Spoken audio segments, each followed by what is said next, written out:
Pads are on over at Bills training camp as the week does get underway. Safety C.J. Gardner-Johnson did appear to avoid serious injury over the weekend, but head coach Joe Brady would not set a timeline on when we could see Gardner-Johnson back on the practice field. And then tight end Dalton Kincaid today had a false alarm and shared what happened after practice. Feeling good. It's a family jewels shot, so yeah, knee is all good. It was a knee to the family jewels.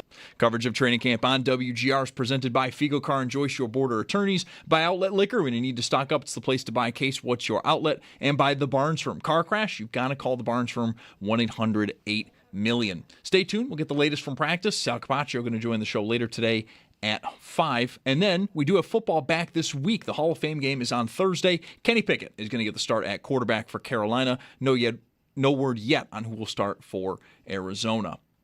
In baseball, the trade deadline is today at 6 p.m. The biggest move of the day came down just moments ago as Boston is acquiring Orioles three-time All-Star catcher Adley Rutschman. We've also had some moves from the Blue Jays as they acquire pitcher Jose Soriano from the Angels. But one to keep an eye on with that, Joel Sherman of MLB Network and the New York Post is saying that teams are now inquiring with the Blue Jays on the available of Soriano, so we'll see about that. Although Toronto also added utility man Josh Smith from the Rangers. Other moves from today, outfielder Joe Adell heading to Cleveland from L.A. Left-handed pitcher Robbie Ray is going to San Diego from the Giants. And the Rays, they are adding catcher Liam Hicks from Miami.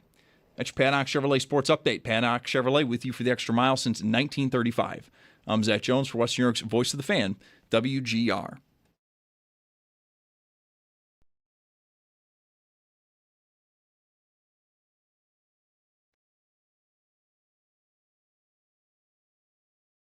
It's Mike Schopp and the Bulldog. How many bees is a swarm? It's two a swarm or three, whatever. How many does it have to be? And like 7. It's Mike Schopp. How many times do you have to be stung to have been swarmed? And I was like, dude, I got swarmed. I got stung only once, but I was swarmed. And the Bulldog. You insist you were swarmed. There were bees, man, like plural, big, lots of S's. Lots of E's and S's. Bees. That was not bees. fun. Right. That was not fun. On WGR. Hey, man, that kind of hurt. Sports Radio 550. Don't ask. I'm not interested in ranking, but Family Jewels comes in about where on a hypothetical ranking of terms for where Dalton Kincaid says he was hit. It's a little bit not genteel, but it's not, you have to, if you know, you know. Yeah. It's not that descriptive. There are other more descriptive terms that would not get you bleeped. Right. I feel like it's maybe the least offensive way to refer to that part of the male anatomy. It got laughs. Yeah, I guess. Yeah. Probably wasn't funny to him when he had it happen. Yeah, maybe it was. Yeah, I don't know. Yeah. Maybe it was. Yeah. It got like chuckles. Yeah. From the press. Yeah. I had originally read online that the trainers were looking at his knee. And Tim Graham had a good line on that during the 2 o'clock, the start of the 2 o'clock hour when he was talking to Brad on his way back from training camp, referring to just how large an apparatus we're talking about if they were looking at his knee after getting hit there. So why would they have been doing that? I don't know. You wouldn't want that for the Bills for Kincaid's sake. Right. It's possible that was misidentified and misreported, or I don't know. But there, I guess I believe Dalton Kincaid that his knee's fine. Would you even think about it? I always think about it with him. With him, I always think about it. I'm the gullible one. Would you just trust him automatically? If trainers are looking at his knee, if they were, that's kind of weird. If he wasn't hit in the knee. Yeah. And they would go to him, like, wouldn't the trainers normally, like, what happened? Yeah. Where does it hurt? Right. And he probably wouldn't have said his knee. He probably wouldn't say family jewels to the trainers either. No, right. But he wouldn't have said knee. Looser with the lingo there without microphones around. He'd just point right. if he had to. Yeah. Or just, then they would know. Right.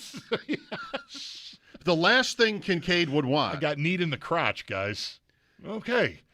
The last thing Kincaid would want would be anybody speculating about his knee. I agree. Either knee, Right. ankle, anything down there. To me, it's possible. I didn't see Sal tweet this. I just saw it. I follow. I don't want to. I don't want to have to be discerning. I just follow everybody. It feels like so. I get a bunch of that, and maybe they just, maybe they jumped the gun. Maybe they misidentified. I don't know what happened there. So I wasn't there, so I don't know. I can't. Oh well, if you weren't there, how could you know? I can't vouch. Nor have I seen video of the trainers examining anybody. It would have to have been destroyed by now. Right. You can't have video of that. Right. You can't get out. No, Kincaid, I wasn't there either, needless to say. But there's the tweet. He is leaving practice after an injury. And they're like lower body or leg injury. Mm-hmm. That was said. He was leaving. And that was enough. Enough time went by before he was like wearing his helmet again and was standing out there. I don't know if he did anything else. I'm sure that information is known, but he was still out there after this all happened. But there was enough time after the original report for pretty much everybody to, jump in on him. And the last thing, it's not even really fair because it comes off like it's his fault, right? There are times, I'm sure, even professionals where they are a little bit soft when it comes to injuries and they, you want them to be more of a gamer and they're not. I'm not saying that's true of Kincaid, but there's only so much you can control here. And the guy's had several injuries now. So he gets hurt. Maybe it's his knee. You're saying trainers reportedly are looking at his knee. I might have done a thing that is the reason why, that might help color in exactly what you're laying out here. Because I'm going through and I don't see knee. But you see leg. Yeah. Or lower body. I don't know. I don't. Was it all deleted? Walked to the side and talked with athletic trainers. Slow to get up. Yeah, I talked with trainers. I might have jumped to the conclusion that, it's got to be his knee. Okay. Maybe I don't know. I've only found 2 so far. Maybe there's definitely more. Definitely more. Anyway, so yeah, I want to back out of wrongfully accusing reporters covering this as having said it was his knee because maybe they didn't. All right. And well, I just assumed it. Whether they did or not, the thing that would be the worst for him is for all of us to think it was his knee. And that would be kind of funny if it looked like they were looking at his knee, like you were saying, and they really weren't. I don't know. I just feel like for him, that's what I just couldn't stand it at this point if I were Dalton Kincaid. Mm-hmm. And what he's out to prove this year is that he can stay on the field. And it's easy to say. And the more times you're injured, I think the harder it would be to be able to do that. It takes a toll on you. And even maybe emotionally, psychologically, it takes a toll on you. But that's really what I think it's pretty much almost unanimous on him at this point, which is, look, when he's out there, he can catch it, he can run, he's a weapon. And the Bills have, to a decent extent, at best, acted like they know that. When he is running routes, he gets the ball. Yeah. Better, more on a higher percentage of routes than most, if not all, tight ends the last couple of years. He's not a decoy. It's not Sammy Watkins, when he showed up and the Bills spent all that they did to draft Sammy Watkins and then just couldn't be bothered. That was egregious. So I think they know that they've used Kincaid that he can be dangerous, but it's injuries and that he's not multi-dimensional, right? So that they think he has to come off the field, and it's probably also with the injury point in mind too, that you're saving him a little bit. I think I would really like to find out in a year here, if he despite today, which turns out not to be as much of a scare as maybe it seemed like it was when it first started getting reported that he was down and being looked at. Maybe we will, if he can get through camp and there's not pitch count days for him, even in the regular season. Like if he just seems healthy, right? He's not on the injury report. We don't see him with a wrap on his leg. He's not getting vet rest. Like he just seems like full go, and they still use him the way they have been, then that becomes a personnel issue, a problem with his being like lacking enough of a variety of skill sets to be used more. Because I've been sort of wondering, do they limit him intentionally because they're worried about his health? And if he's clean health-wise, then do we see him play? Does his snap count, I don't know, double would be a lot, I guess, but maybe by 50% his snap count goes up, and then they use him more, and he becomes a guy that can catch 100 passes and maybe challenge 1,000 yards, and all that. Well, last year, how many games did Kincaid play more than 55% of the snaps? One or two, if that. Zero. Guess. Okay, 0. Yeah. 55 was his season high, 55% in week 3 against Miami. 5 for 66 and a touchdown. Even in the Baltimore game, when they were down so bad. I guess that didn't take that long, that comeback. It wasn't like the whole... It was like 15 minutes, yeah. It was quick. Yeah. But they were always chasing in that game, and he played exactly 50.6% of the snaps in that game. And all right, so you're going to Houston in week 1, this point you're making. Do you think like week 1 is that's what's going to tell you? That's what's going to tell us? I mean, there could always be like a matchup issue that can affect that. Yeah, I wonder if they will be reluctant to use him, say, on 70% of the offensive snaps, either because of his skill set, or is it fear, protecting him, load management, that kind of thing. Like we know he's had a history of blank, right? And so we want to try to manage that as best we can. And 50% of him all year is better than 70% of him for a few weeks, but then he's shelved. So that maybe has been their approach. But I wonder if it does, like if he just is as healthy as he's ever been as a Bill, does he get more, or is it always going to be this for more than one reason? His health and or Khalil Shakir's their slot guy. He's valuable to them. Kincaid is almost a given that it's going to be a pass play. We don't want to waste his reps on blocking because we want to maximize what we have him here to do best, which is catch the ball. So we don't want to use him in situations where he's a decoy because that's just wasting, potential. You're giving him another opportunity to potentially get hurt or hurt himself. So slow play it. I don't know. When you draft a guy in the first round, I'm not thinking about, you playing half the snaps. Usually. It's all been so complicated. Yeah. With him. The one thing that there isn't, injuries happen. He was injured going into that draft. Like he didn't work out before at the combine that year, if I remember right. So it wasn't like out of nowhere. And injuries, anyway, can of course often be just very random. But what there isn't from the Kincaid draft is a wide receiver that we've been dying for around here for at least this long. That's 2023 when Kincaid was picked. That's sitting there that just went after him. Right. They all went before him. You had 4 in a row yeah. that went shortly before Kincaid was drafted, including last year's Offensive Player of the Year in Smith and Jigba.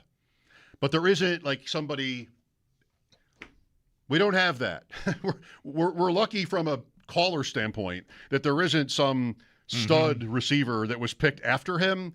It's always been complicated, and the injuries make it more complicated. What the injuries don't have to do with that is that it was always going to take circumstances, but more importantly, a really interesting mind that could figure out how to make Kincaid worth such a draft pick on a team with Knox on it and with Diggs on it, even at the time. Shakir has been in the way, if you will. They're in each other's way a little bit, but Shakir as a slot receiver. He doesn't move from his position, and that just makes it, I think it just makes it more complicated when you're talking about these guys, and this is what we're doing, and we're often doing. When you're talking about them individually, then that's what's complicated is, what do I need from Dalton Kincaid to make this look like it's been worth it? What do I need from Shakir now that he's getting, real money? He's got his next contract, right? So what do I need from him to make it look like that was worth signing him to, paying him? And then there's Knox, who they've been paying really good money throughout this whole period, right, even though I thought maybe he would be gone by now, but nope. So it's complicated individually. Take those three guys alone, having it look good that each of them is worth the investment. From a team standpoint, which is what they should be and presumably are more interested in, it's gone fine. I mean, they've won like crazy. So it's not like even Keon Coleman, it's not like these picks are getting them beat so much. But I feel like we're always wanting when it comes to, maybe not Knox, or even Shakir, but with Kincaid especially, and of course Coleman, we're like wanting something that may or may not even be possible, right, or in their plans, right. For like two different reasons, or maybe the two reasons combined, just to make it enough: health and schematic. Like, do I have a place for you? If all we want to do when you're on the field is throw, is as easy of a tell as that is. I mean, I think it's maybe to Kincaid's credit and maybe their credit as, drawing up this offense, that Kincaid is as successful as he is, with as damning as some of those splits are. Like, that they are exclusively going to throw mostly when he's on the field. Like, the percentages of that is in the 80s, I think, if I remember right, which is just a massive number. And so the guy you prevented, he could be the most durable human on earth. And with their personnel and the way they operate, I wonder if it's feasible for him to play more than he does. That's why we just have never really known, because his health has always been somewhat of a question, at least once he got through that rookie year. The last 2 seasons have been a lot of that. Basically just manage his reps, and he's going to miss, always down this week, he'll be back in a couple weeks, whatever. And we just have never really been able to get our hands around exactly why he plays as sparingly as he does. But the end result is, I think you've got a guy that looks like you could be getting more out of, and we're not exactly sure why we're not. It's almost a little bit like Gabe Davis in that particular way. Not the last exact point. Do we think we should be getting more out of Gabe Davis? No, but how he was a complementary piece in their offense. He had the one 13 seconds game that's like record stuff, but for the most, and it was very useful, like touchdowns and contested catches. Like Davis played, I'm thinking more of the first time than the return, but he was a complimentary piece, and mostly fans got kind of tired of him and frustrated with him, but okay, like mostly you would call that a pretty good win. Davis, for a fourth-round pick, but he was not a first-round pick, right. And that's what Kincaid is. One of these guys that there are many of over the years with the Bills and the Sabres, where you're always holding them up into the light, next to the light of their draft capital, if that makes sense. And it's going to be tough to win. It always was going to be tough to win. I mean, I've thought that since the beginning with that pick. In the second round in that draft, for what it's worth, there were 4 wide receivers, so the Bills could have. You can always do something else. Those are not the only 2 positions in football. But it was in order in that draft, Jonathan Mingo, who was drafted by Carolina, traded to Dallas, and is busted. I mean, it's pick 39, not pick 9, but still. Not a win.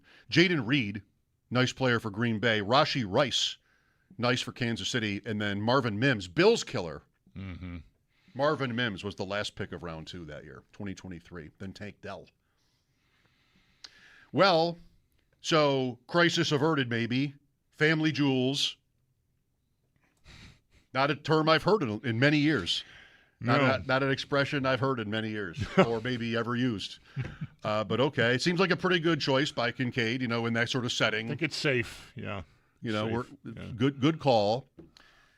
What is the story so far? So I was in Chicago over the last few days, and of the few Bills fans that I interacted with, that maybe knew that I worked here or something, and this is kind of typical, there were two questions about training camp that I got.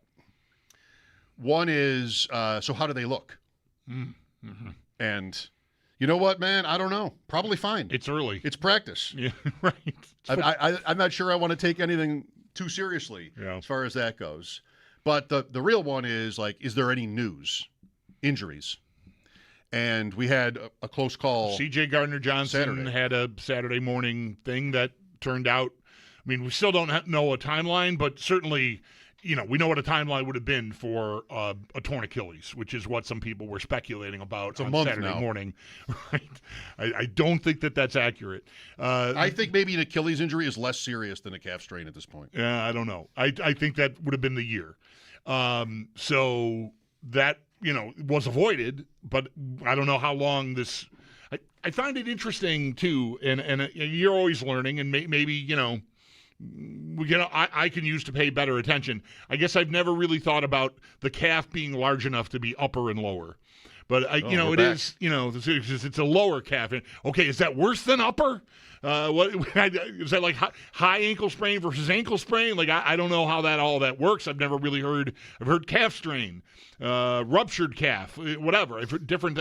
I've never heard upper lower calf. It's it's about 6 inches long or whatever. Mm-hmm. So, by the way, we've moved on to the calf. Yeah, we're on. Yes, thank you.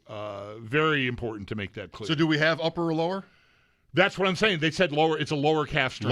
Lower calf strain. And you don't know if that's better or worse? I have no idea. I don't either. I don't know. I'd never heard that used to describe a calf injury is what I'm saying. Like upper or lower. Maybe upper doesn't even, maybe you never hear upper, but lower is differentiated. I have no idea. I thought of Joe Burrow when I heard calf strain. That was 2 years ago? And that I was like, that was a while. That kind of wrecked him. Yeah. Maybe it was upper. Maybe it was a different grade. Mm-hmm. Yeah. Everybody's different. But, okay, doesn't sound that bad. Could have been worse. We watched the clip of Burrow pulling up, rolling right a couple of years ago. Right. Yeah. And oh, is that an Achilles tear? What is this? Yep. No, it's a calf strain, but he struggled to get right. It took him some time to get back on the field, and then it kind of was always there, I think. Then he had another injury. And then he hurt his wrist or something later that year, I think, is what ended up doing him in. But, yeah, no, that's right. So I can appreciate that this could have been worse, but it's also maybe the kind of injury that just sort of is a problem for a guy. Linger, especially with a guy like – he's older. I feel like a safety, any DB really, there's a lot more change of direction – then a quarterback is going to run around, but he's not backpedaling and then pivoting to leap forward and try to make a play, which is what DBs often are doing. So, yeah, it's certainly still going to bear watching. But again, at least we don't have reason to think it's threatening his season. And Sal was on this morning and was asked about how are they going to proceed without him, and he mentioned how there was a backup who was playing, and that he got burned by Kincaid a couple of times, and this is the reason why injuries are a problem, because now you're into your depth. He wasn't supposed to be on the field. I forget his name. But somebody new went in to play the position. I heard that the two players who took turns, maybe this is Geno Stone might be the player you're thinking of, because Hamlin was the other that I read, again, accounts that Hamlin and Stone were the two players who played in Gardner-Johnson's spot while he was out. Well, I'm not sure. I'm not putting it on Sal that he said exactly he was playing in his spot, but there was a safety who was playing, and I'm trying to find it, because he wasn't there or just was playing, and it wasn't got torched. Going great. Yeah. Sam Franklin. Oh, yeah, I did see his name too. Yeah, okay. We'll talk to Sal at 5 today. Before that, Taylor Kyles, reporter for Patriots CLNS. We'll talk AFC East with Taylor next hour. 803-0550 to join us. On to a new week. Bills camp. The last week of camp is here. We hardly knew ye, Camp. Lines open for you. Talking about the upcoming season. Mike Schopp and the Bulldog here, WGR. For more comfort. Now's the perfect time to make yourself comfortable with a new electric heating and cooling system from Belknap. In Western New York, summer and winter bring extreme temperature conditions. Make yourself comfortable with Mitsubishi electric heat pumps, designed to keep your home cool in the summer and warm in the winter, no matter how hot or cold it gets outside. Call Belknap today to learn more. I'm Gary Garfalo, president of Belknap. We work on your schedule. We don't charge more for weekends and evenings. That's why we say, Give Belknap a ring.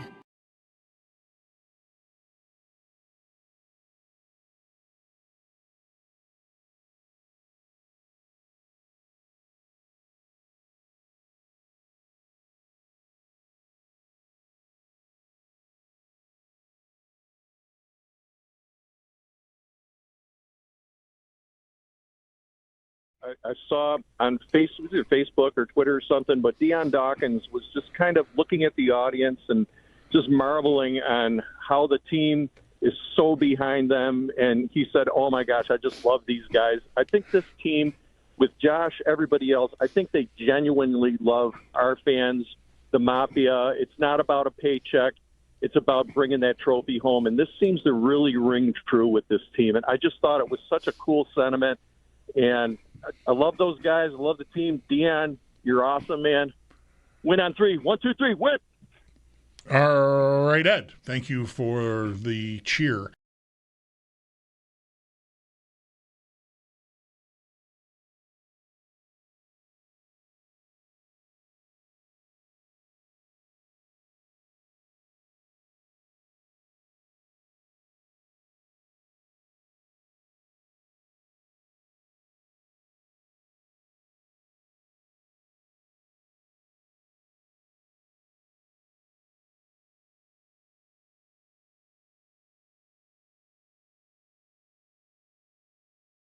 Jules comes in about where on a hypothetical ranking of terms for where Dalton Kincaid says he was hit.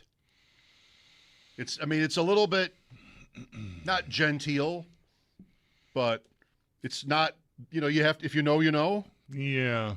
It's not that descriptive.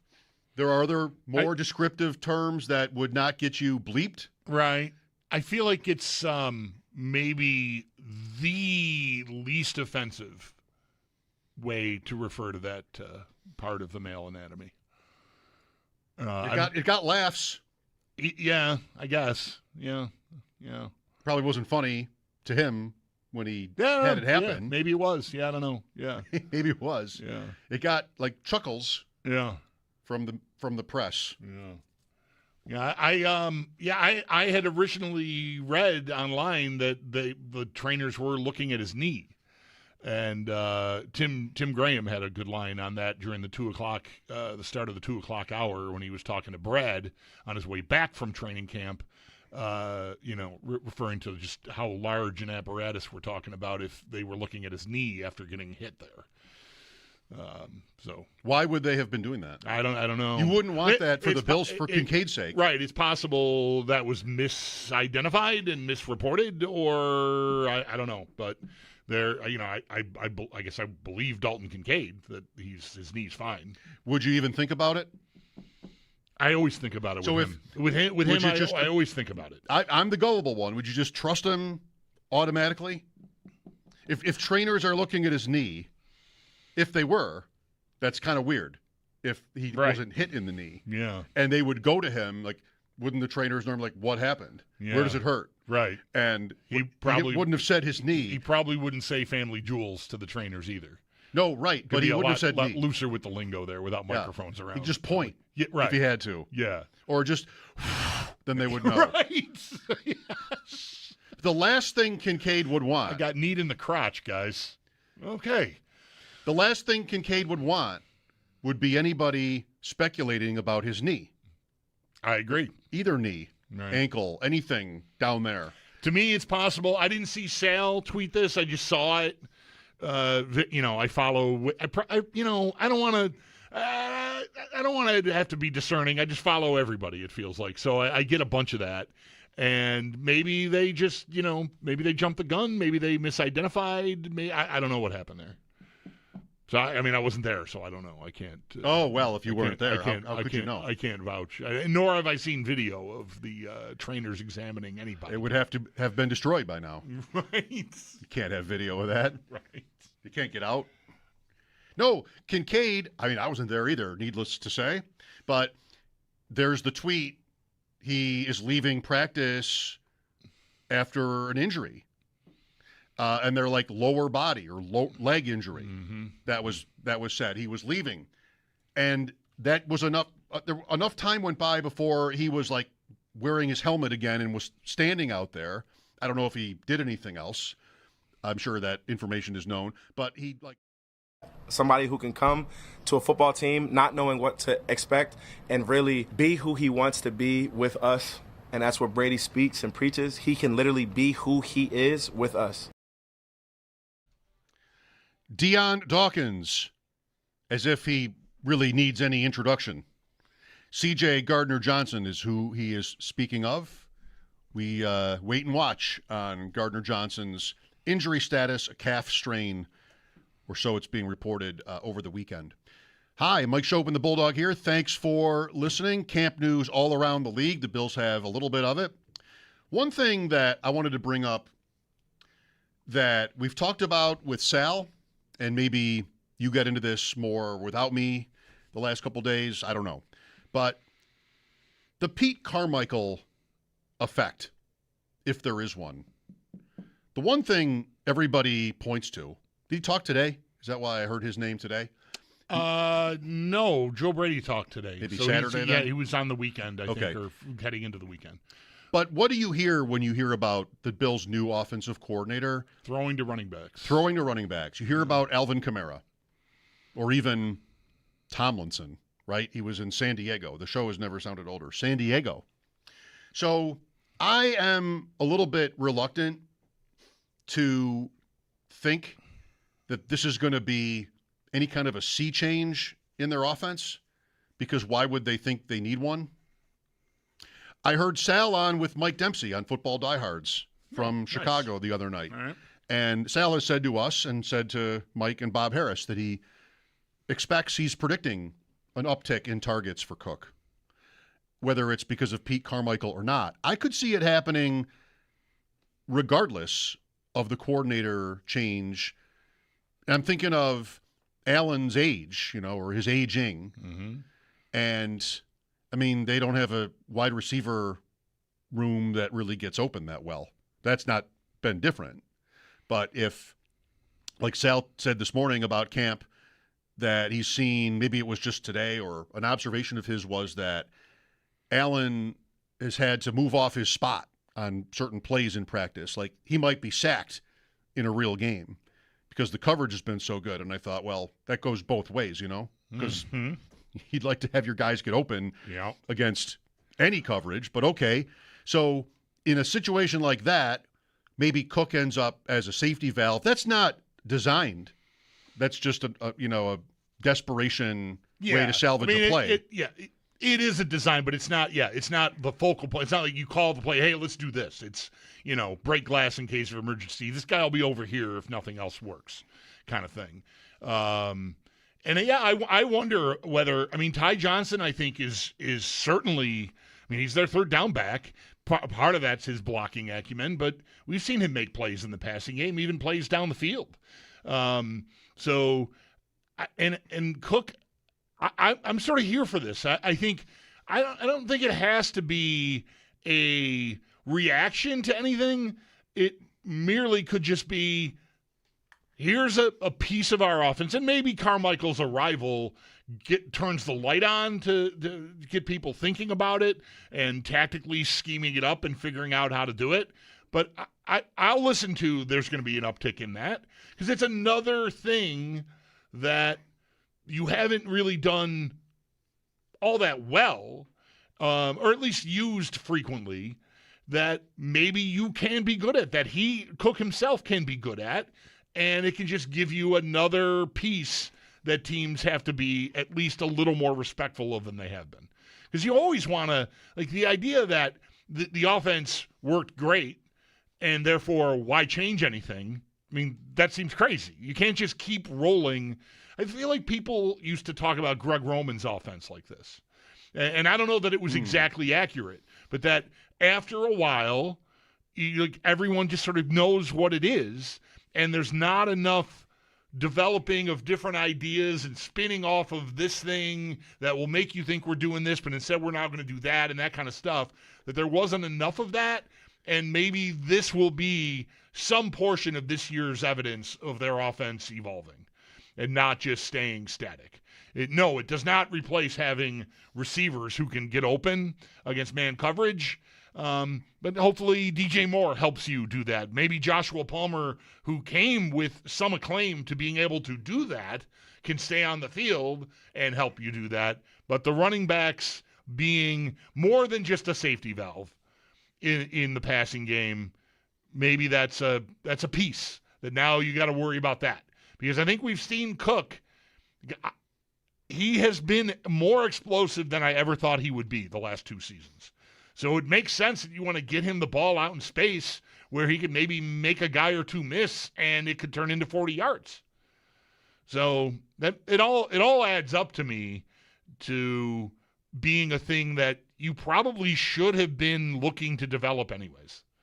Whatever their motivation for doing it is, if it comes to fruition, I think it's a sensible enough decision, a sensible step to try to augment what they're doing on offense. Yeah, like it's easy to say, just put another way, it's easy to say, well, like I do all the time, almost like it's a throwaway line. Just, well, they win all the time, so why would they be thinking about, real fundamental adjustments to their approach to offense? But, I mean, you could here, if you don't have receivers, I mean, underneath, Shakir has been fine. There's some run after the catch potential with him. Maybe DJ Moore down the field opens things up a little bit, which if he doesn't, then why did we bother? That's got to be the goal there.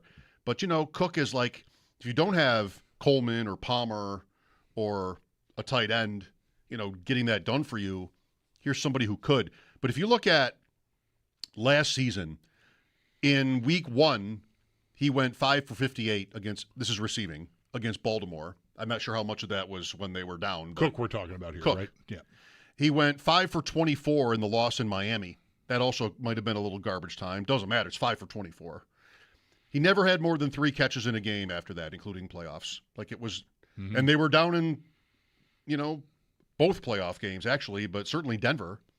So it was not what they turned to when losing. Really, they don't lose that often.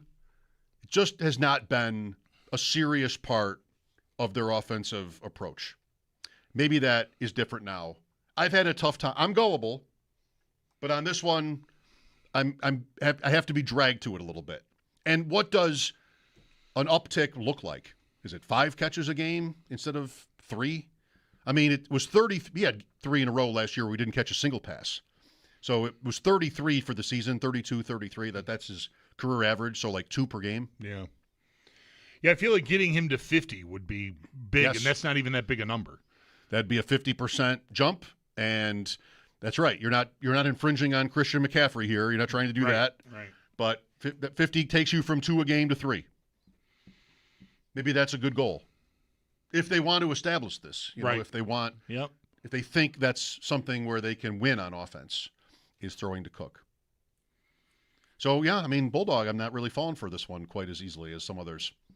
I'll tell you where I'm also not falling for it. I think you'll be proud of me on this one. Not falling for it. That Patrick Mahomes will not run because of his knee injury. He's going to play, but it was reported the other day that it might not be until December when he really can use his legs. Wow. I saw there was a play today. Yeah, I'm not buying that. You're not buying that either. No. Not buying it. He refused. This is a guy that looks like he's rolled his ankle and is going to be out for a month, and then the next week is playing and running. Yeah, in the playoffs. I don't expect him to curtail anything that he's doing. I mean, he might be at risk because of it, but that's his choice or the team's choice or whatever, some combination thereof. But no, I expect him to maybe not be moving around as effectively, but to be trying to move around like he always moves around. I don't think this is a guy that he's going to put himself in a position to not be able to play. Again, he might feel like he's doing everything he can do, and we might be able to watch and go, okay, he's somewhat hampered, but at least he's trying. I think he'll try, is all I'm saying. On average for his career, 4 rushes per game.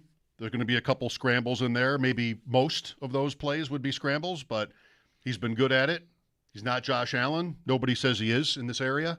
Last year, 64 attempts, 422 yards, 5 touchdowns on the ground, Mahomes. Nothing in the playoffs, though, last year. Yeah, I think I got to check, but I think they missed. Yeah, his team didn't make it. He was hurt. Yeah. There was a play today I saw. Cody Carpentier tweeted this. He must have been in Kansas City. There was a play where Kenneth Walker got out, broke through. Second level, Bulldog. You like to put it like that. Second level. Like right out of camp? Or you just on the field? On the field. I got it. Sorry. He got through. I was taking you completely literally. He went to the second level, and Cody tweeted 2 things happened. 1, he got caught. 2, Mahomes was busting it down the field to set up a block for him. In training camp. Does not sound like a guy who's ready to rein it in. No, definitely not. No. The Chiefs have a buzzy receiver this year. And I know people say, like, they always do, because the Chiefs kind of play this game every year with training camp, and you'll see clips of him. Like, there's somebody, with Kansas City. Mm-hmm. They seem to know how to play the game in this one. The guy's name is Cyrus Allen. Have you heard anything about him? Wide receiver. I know. Is that the name of the guy who had some injury last week? The other day. I feel like there was something that happened to a guy that I hadn't really heard a lot about, but there was more concern about it than would make sense for a guy that I would think doesn't matter. Right. Do you follow all that? That's exactly the player. Yeah. He was in a collision, maybe on a special teams play or some rep. He got into a collision. I saw some well, why are you even using him on special teams if he's going to matter to the offense? Right. 5th-round pick out of Cincinnati, Cyrus Allen. Do the Bills have we got anything on Skylar Bell yet? Do they have anybody? I mean, some years they do. It's really more like, it's a little bit ironic because we bang on them for not spending more on skill position guys, like on receivers. But it's more that, like, the guys they have done that, Coleman and Kincaid, are the ones where maybe a lot of people's first questions about a certain practice would be like, what about Keon Coleman? Or even Kincaid. Like, it's not, at least lately it seems, it's not sort of random UDFAs or even like mid-round picks that seem to be getting much attention. If they even have these players, like Bell would be this player. Bell's this player. That last year, this was Jalen Virgil and Terrell Shavers. Okay. I feel like those are and both of those guys were around. Virgil now didn't pass a physical, and Shavers is on PUP to start the year, physically unable to perform. Yeah. What did they combine for? 15 catches? Not even. I don't think. Yeah. Well, we don't have. It's not fair because this Cyrus Allen hasn't caught 50 balls yet. Right. But I feel like Bell is this year, is the Bills' version of that this year. Like 4th-round pick, but people are eager to tell you. I guess Bills fans. He's there's more there than what you might think for a 4th-round pick. I mean, he's making the team. Whether he's in the rotation enough to get even a jersey on game day at this point, I don't know, because it's still kind of crowded with Coleman still there. And they got to figure out what they're going to do with returns, because that might be a spot for Hardman. And then, you fill out the rest of it and you're to 5 pretty quick. And I know they'll keep 6, but I don't know that 6 will always be active on game day. Hall of Fame game Thursday night. I read about that. Yeah. 3 nights away. Kenny Pickett, Carolina versus Arizona. No starters for Carolina are expected to play. That's really getting into the spirit of it. the Hall of Fame game, we're just not going to bring anybody. You get an extra week, Carolina, to prepare. Like, you get to start camp early when you play in that game. Would you be begging the Bills to play their starters in the Hall of Fame game if they were in the Hall of Fame game? No, you would not. Not begging. No. It's easy because it's Carolina, and I don't care if they're good. Yeah. They already got, they had a rough first couple of weeks here. I'm just saying, have a little respect for the Hall of Fame. And play Chuba Hubbard for 3 snaps. I don't care. Will that mean Jonathan Brooks? Will Jonathan Brooks play? It's a tradition as old as time. Here, it's a Hall of Fame game. Great. What time? Oh, great. Oh, kickoff. Great. 10 minutes later, oh my God. I'm out. Why did I do this? Why do I have this channel on my television service? 10 minutes into the game, it's maybe 3-0. Yeah. Maybe 3-0. And they're churning their way through the interviews with the Hall of Fame class of 2026. And, that's fine. But, no. Check, please. I mean, especially if your Red Sox are on, not playing in Tampa. We know you won't watch them if they play in Tampa, but right now. No, they're back home. Yeah, they just swept the Dodgers, and they're home tomorrow. For who? That's a tough question to ask. You seem to know a lot about it. No, I do know, but I've forgotten. So I don't want to just guess. I can't remember who but they are opening a home series tomorrow. Exciting. They're 28-5 in their last 33 games. Yeah. That's pretty hardy. Rutschman, the big get from Baltimore today. Mike Schopp and the Bulldog here. Coming up at 4, New England with Taylor Kyles, reporter with the Patriots. Patriots CLNS is his site. We'll talk to Sal later as well. Thanks for listening. This is WGR.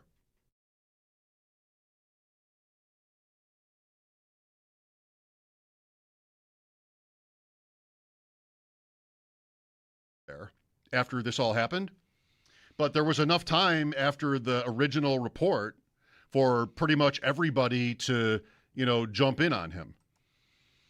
And the last thing, it's not even really fair because it comes off like it's his fault, right? I mean, there are times, I'm sure, even professionals where they are a little bit soft when it comes to injuries and they, you want them to be more of a gamer and they're not. I'm not saying that's true of Kincaid, but there's only so much you can control here. And the guy's had several injuries now. So he gets hurt. Maybe it's his knee. You're saying trainers reportedly are looking at his knee. I might have done a thing that is the reason why, that might help color in exactly what you're laying out here. Because I'm going through and I don't see knee. But you see leg. Yeah. Or lower body? I don't know. I don't. Was it all deleted? Walked to the side and talked with athletic trainers. Slow to get up. Talked with trainers.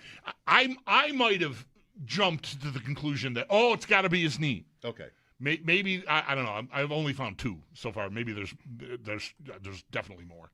Definitely more. Anyway. So, I want to back out of wrongfully accusing reporters covering this as having said it was his knee, because maybe they didn't. All right, I just assumed it. Whether they did or not, the thing that would be the worst for him is for all of us to think it was his knee. And that would be kind of funny if it looked like they were looking at his knee, like you were saying, and they really weren't. I don't know.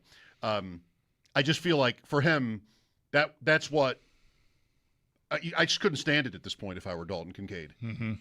And what he's out to prove this year is that he can stay on the field. And I mean, it's easy to say. And the more times you're injured, I think the harder it would be to be able to do that. I mean, it takes a toll on you. And even maybe emotionally, psychologically, it takes a toll on you. But that's really what I think it's pretty much almost unanimous on him at this point, which is, look, when he's out there, he can catch it, he can run, he's a weapon. And the Bills have, to a decent extent, at best, acted like they know that. I mean, when he is running routes, he gets the ball. Yeah. Better, more, on a higher percentage of routes than most, if not all, tight ends the last couple of years. He's not a decoy. It's not Sammy Watkins, when he showed up. And the Bills spent all that they did to draft Sammy Watkins and then just couldn't be bothered. That was egregious. So I think they know that they've used Kincaid like that he can be dangerous, but it's injuries and that he's not multi-dimensional, right? So that they think he has to come off the field, and it's probably also with the injury point in mind too, that you're saving him a little bit. Yeah, I think I would really like to find out in a year here, like if he despite today, which turns out not to be as much of a scare as maybe it seemed like it was when it first started getting reported that he was down and being looked at.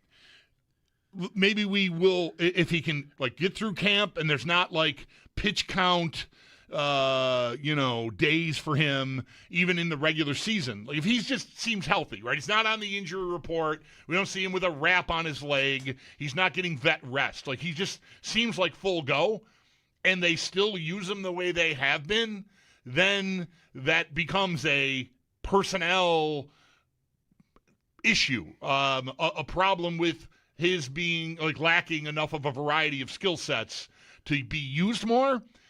Because I've been sort of wondering, do they limit him intentionally because they're worried about his health? And if he's clean health-wise, then do we see him play? Does his snap count, I don't know, double would be a lot, I guess, but maybe by 50% his snap count goes up, and they use him more, and he becomes a guy that can catch 100 passes and maybe challenge 1,000 yards, and all that.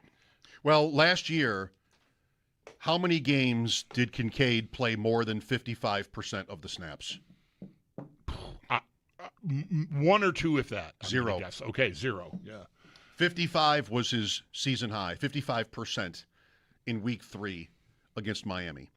5 for 66 and a touchdown. Even in the Baltimore game, when they were down so bad. I guess that didn't take that long, that comeback. It wasn't like the whole... It was 15 minutes, yeah. It was quick. Yeah. But they were always chasing in that game, and he played exactly 50.6% of the snaps in that game. And, all right, so you're going to Houston in week 1, this point you're making. Do you think, week 1 is that's what's going to tell you? That's what's going to tell us? I mean, there could always be, a matchup issue that can affect that. Yeah, I wonder if they will be reluctant to use him. We'll check in on the Patriots at the top of the hour with Taylor Kyles. Mike Schopp and the Bulldog here. What a moment yesterday as I pulled into my driveway heading home from Chicago. I broke the trip up. So yesterday morning I left Toledo. I spent, Saturday night in Toledo, about halfway. And in and out, a ball game here, something else there. But I bought an audiobook for this drive. It's actually a book I already own, but I love it when the narrator is the author, or the author is the narrator. And it's Richard Ben Kramer. Love his voice. I went for it anyway. Hero's Life, DiMaggio. And Bulldog, no exaggeration, the turn signal is on, and it's the last line of the book, after which there's a little soft music as I pull into my driveway. That's timed pretty well. And I was starting to track it. Do they tell you how long it's going to take to listen to an audiobook? Yes. Because you can tell I've never purchased an audiobook. Yes. I was starting to track it. But as I was about half an hour away on the 90, getting near the exit for the 190 North, I had about 21 minutes left in the book. I'm like, that's pretty good. I guess I'm going to have to listen to something else for 9 minutes. But there was a bridge delay. So it took a few extra minutes for me to get home. And did I say it the other way around? Yeah, you said it the other way around. 21 minutes left with 30 minutes left in the book, I meant. Okay, gotcha. That's right. All right. Sorry. All right. So you hit a little traffic, and that worked for you. And I literally pulled into my driveway as he said something about how, DiMaggio has a ballpark in San Francisco named for him, or in a park, and he says something like, how are people going to know I was ever here? That's the end of the book. As I turn into my driveway, boom.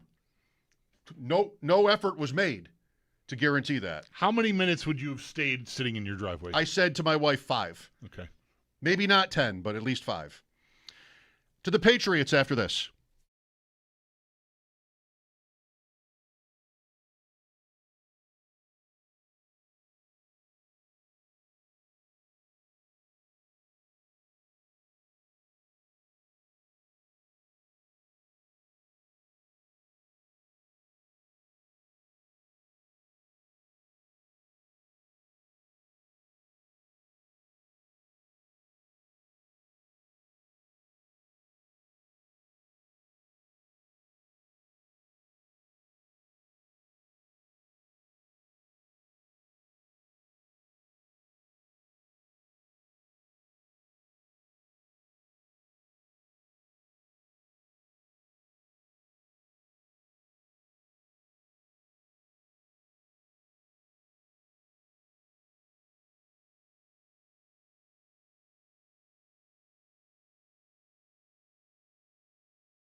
Say on 70% of the offensive snaps, either because of his skill set or is it fear, protecting him, load management, that kind of thing. Like we know he's had a history of blank, right? And so we want to try to manage that as best we can. And 50% of him all year is better than 70% of him for a few weeks, but then he's shelved. So that maybe has been their approach. But I wonder if it does, like if he just is as healthy as he's ever been as a Bill, does he get more, or is it always going to be this for more than one reason? His health and or Khalil Shakir's their slot guy. He's valuable to them. Kincaid is almost a given that it's going to be a pass play. We don't want to waste his reps on blocking because we want to maximize what we have him here to do best, which is catch the ball. So we don't want to use him in situations where he's a decoy because that's just wasting, potential. You're giving him another opportunity to potentially get hurt or hurt himself. So slow play it. I don't know. When you draft a guy in the first round, I'm not thinking about, you playing half the snaps. Usually. It's all been so complicated. Yeah.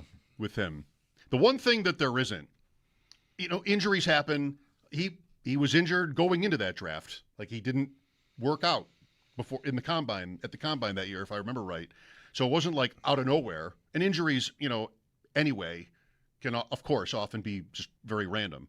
But what there isn't from the Kincaid draft is a wide receiver that we've been, dying for around here for at least this long. That's 2023 when Kincaid was picked.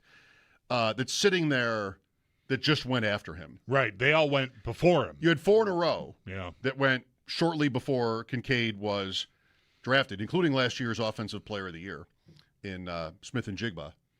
But there isn't like somebody. We don't have that. we're lucky from a caller standpoint that there isn't some stud receiver that was picked after him. It's always been complicated, and the injuries make it more complicated. What the injuries don't have to do with that is that it was always going to take circumstances, but more importantly, a really interesting mind that could figure out how to make Kincaid worth such a draft pick on a team with Knox on it and with Diggs on it, even at the time.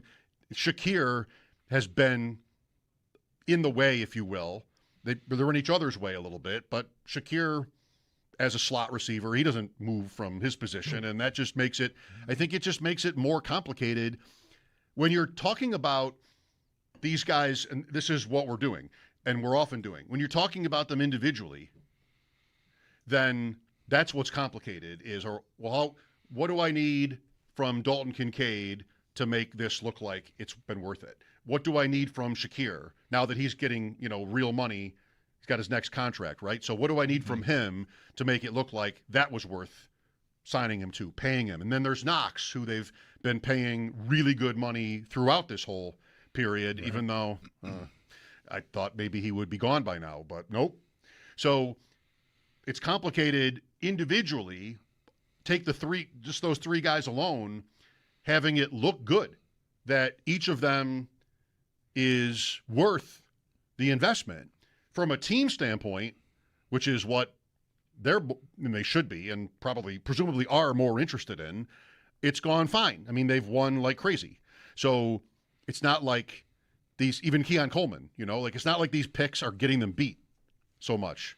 But I feel like we're always wanting when it comes to, maybe not Knox, or even Shakir, but with Kincaid especially, and of course Coleman, we're like, why? Training camp, safety C.J. Gardner-Johnson. He appeared to avoid serious injury over the weekend, but he did pick up a calf strain. However, head coach Joe Brady would not set a timeline on when we'll see Gardner-Johnson back on the practice field. And then earlier today, tight end Dalton Kincaid had a false alarm. He shared what happened after practice. Feeling good. It's a family jewels shot, so yeah, knee is all good. It was a knee to the family jewels.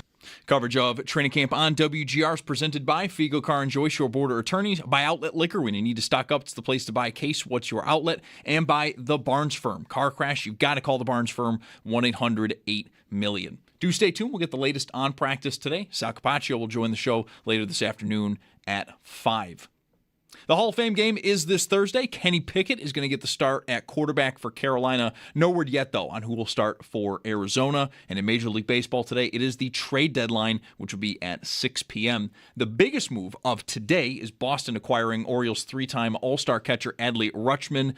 Blue Jays, they had themselves a busy day. They acquire pitcher Jose Soriano from the Angels and utility man Josh Smith from Texas. And then other moves, outfielder Joe Adell heading to Cleveland from the Angels, left-handed pitcher Robbie Ray going to San Diego from the Giants, and the Rays are adding catcher Liam Hicks from Miami. That's your Paddock Chevrolet Sports Update. Paddock Chevrolet with you for the extra mile since 1935.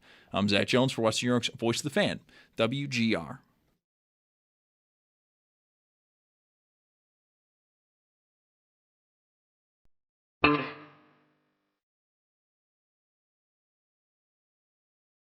It's Mike Schopp and the Bulldog. I don't think Michael's ever done drugs. It's Mike Schopp. I don't know if anyone's ever offered him any. Let's go over some of these symptoms of marijuana use, shall we? You tell me who this sounds like. It's the Bulldog. Slow moving, inattentive, dull, constantly snacking. Shows a lack of motivation. It's Mike Schopp and the Bulldog on WGR Sports Radio 550.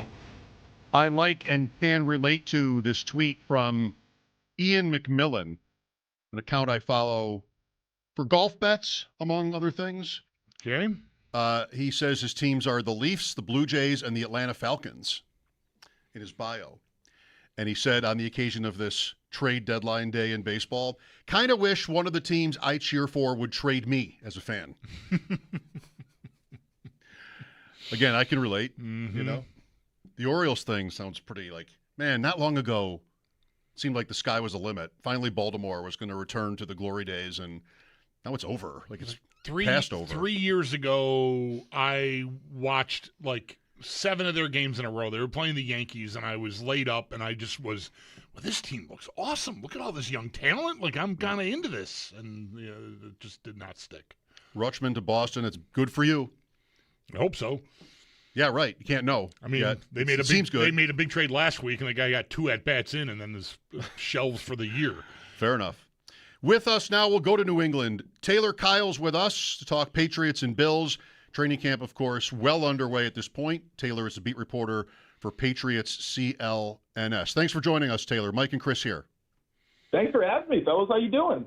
Great. Thanks for asking. You're welcome. Glad to have you today. Let's go back a year.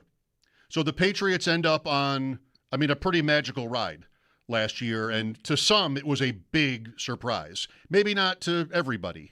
What would you say for yourself in this way, Taylor? How surprised were you that the Patriots had the year they had?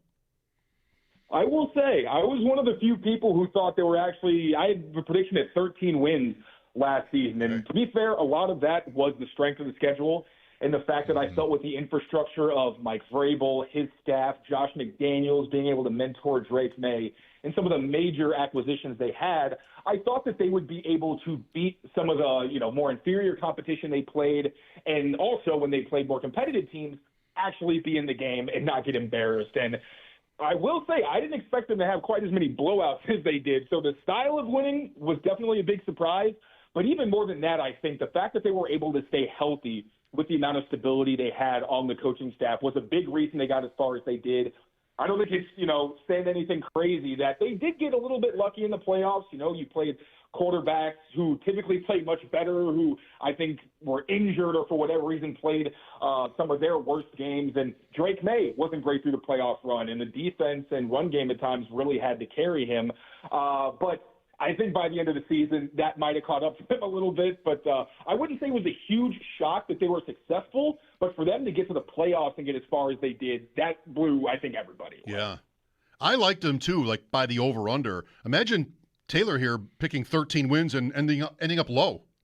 Right. Pretty good. I mean, they started 1-2. Yeah. It did really work out well for them. I mean, even right at the very end, Taylor, I mean, they're a Brandon Cooks reception away from probably hosting. They would have been hosting the game, but still hosting Josh Allen and the Bills in the AFC title game. Mm-hmm. Instead, they got to go to Mile High, but face Jarrett Stidham, which I think you would probably take 100 times out of 100, even though you got to travel.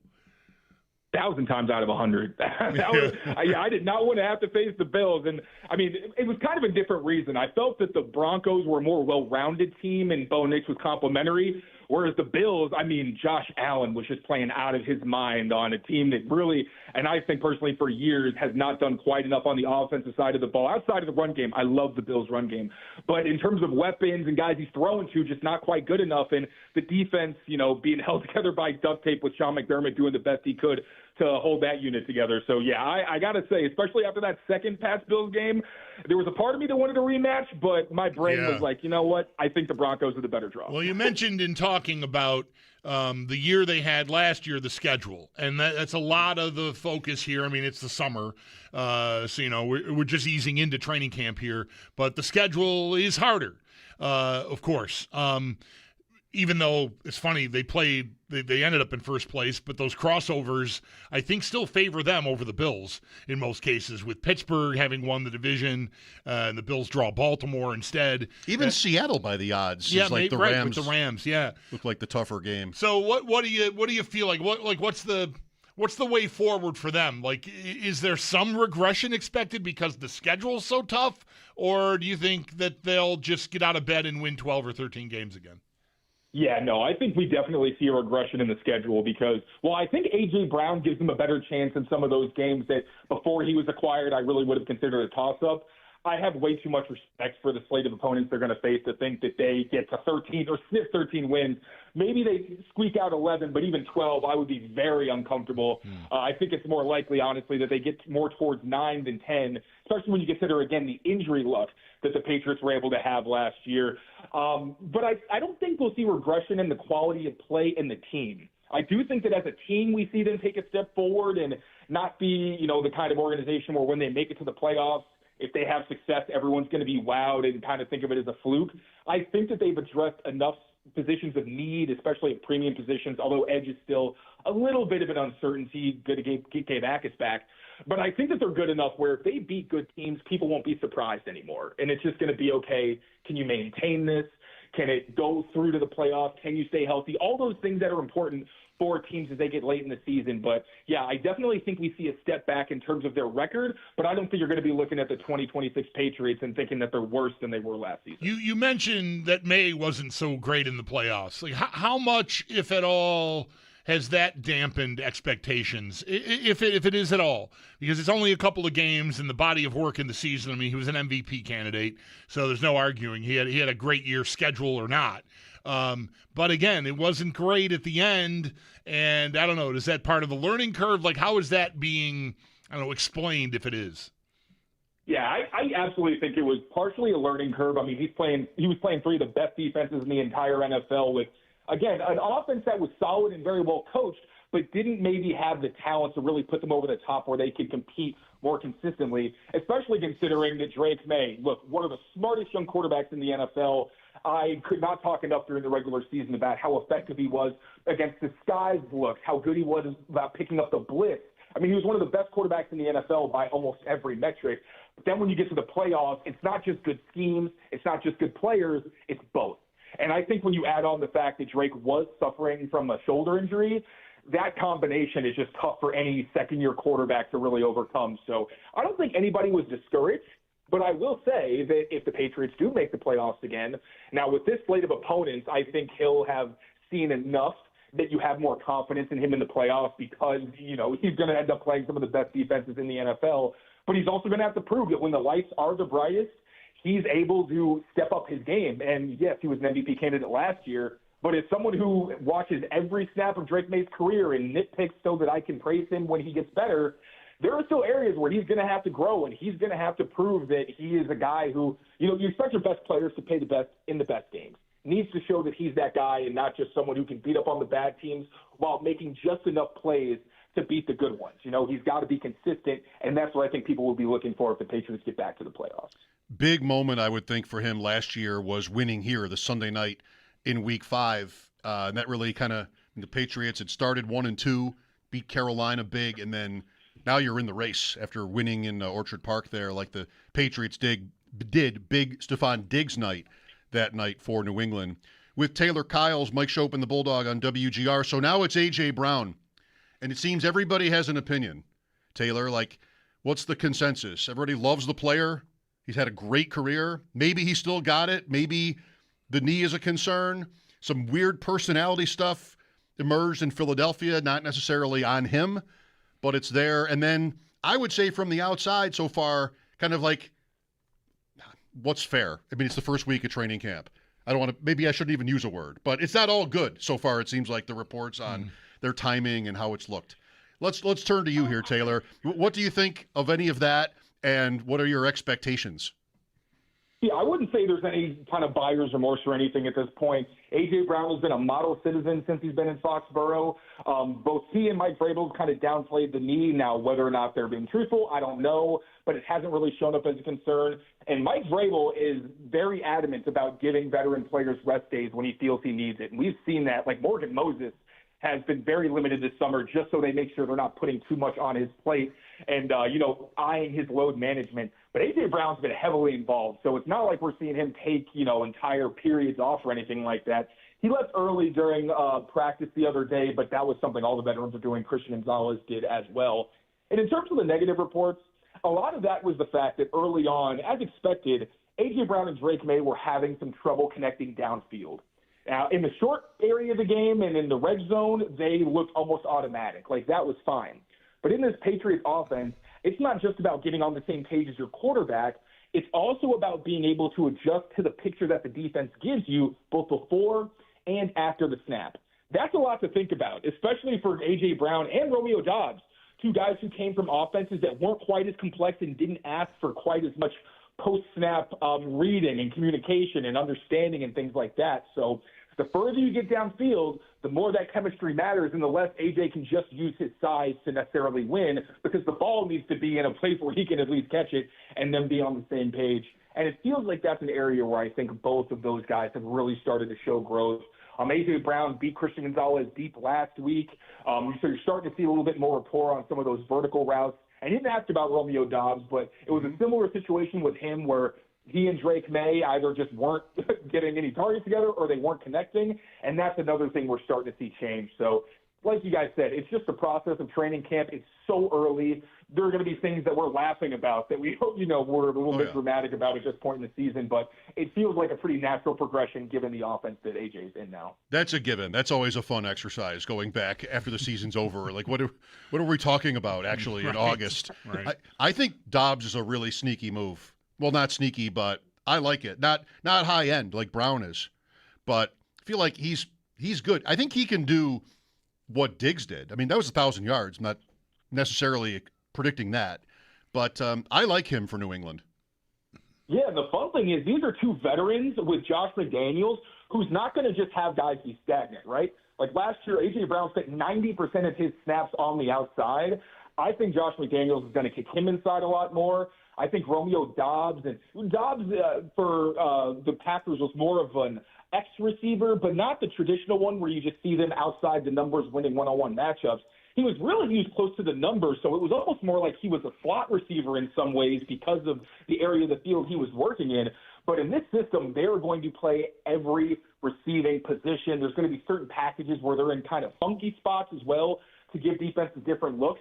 And you can do that because these are two guys that have been in the NFL for a long time. So once they're able to understand the route tree and be on the same page with Drake May, it's just about, okay, now how do we put them in the best position to succeed and to stress out the defense so they can't really get a bead on where these guys are. So the Romeo Doubs signing I was already excited about because, like you mentioned, I think he can do a lot of the same things that Stephon Diggs was doing, but we're also going to see those guys move around the formation, and it's going to be tough for offenses to not just defend them, but actually find them on a snap-to-snap basis. Did I see something today about Brown and a dislocated thumb that he played through at practice today? Oh, yeah. So that one was pretty – I was looking right at it. So Christian Gonzalez went for a two-hand jam on A.J. Brown.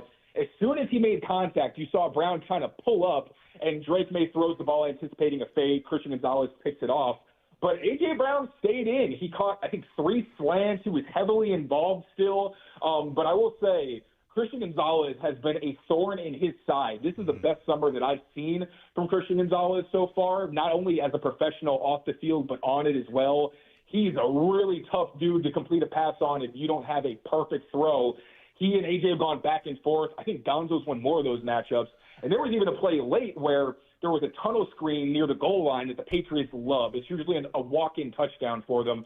Christian Gonzalez has seen that a lot, and he recognized it, fired downhill, and broke up a play that, again, is usually a completion at least. So that's been a really fun back and forth. But A.J. Brown showing his toughness early on to be like, yeah, my thumb might be out, but I'm good. I'm still going to stay in there. One last thing on receivers from me, anyway, Tyler. From following you and a couple of other Patriots reporters, it feels like Kayshon Boutte has been sort of a spare part, and they're not really sure what's what's the end game there. Like, does he have a role, or are they going to spin him off? So on paper, he does have a role, and he's still mixing in with the first offense. He really was their ISO or X receiver from last season, but obviously A.J. Brown does that. But even when A.J. was in Philadelphia, you would see packages where A.J. is the one near the tight end, kind of close to the formation on run plays, where Devontae Smith would be the X receiver, kind of outside the numbers. That's how we've seen it work out when Kayshon and A.J. are on the field together. Once again, A.J. to the tight end side, Kayshon Boutte is that, ISO outside receiver. But it feels like over the past few practices, Kayshon Boutte's participation with the top offense is starting to dwindle in favor of more snaps for Romeo Doubs. And look, at the beginning of camp, you could see that Drake May and Kayshon Boutte had not missed a step. They picked up right where they left off. And at the time, it felt irresponsible to move Boutte because Drake wasn't connecting with A.J. Brown or Romeo Doubs. But as that rapport has started to build, I mean, Kayshon Boutte's mostly repping with the second offense. And for a guy who was only catching a couple of passes a game last season, and he's in a contract year, it makes the most sense for Kayshon to go somewhere where he has more opportunities to make the most money he can. So my prediction is that he ends up traded. I'm not sure when, but obviously with it being this point in the season, injuries happen. Trade value can fluctuate based on that. So I don't think the Patriots are in a rush because they don't need to trade Kayshon. And if, God forbid, somebody in that room got injured, you would be really glad that you had somebody who was so productive with Drake May.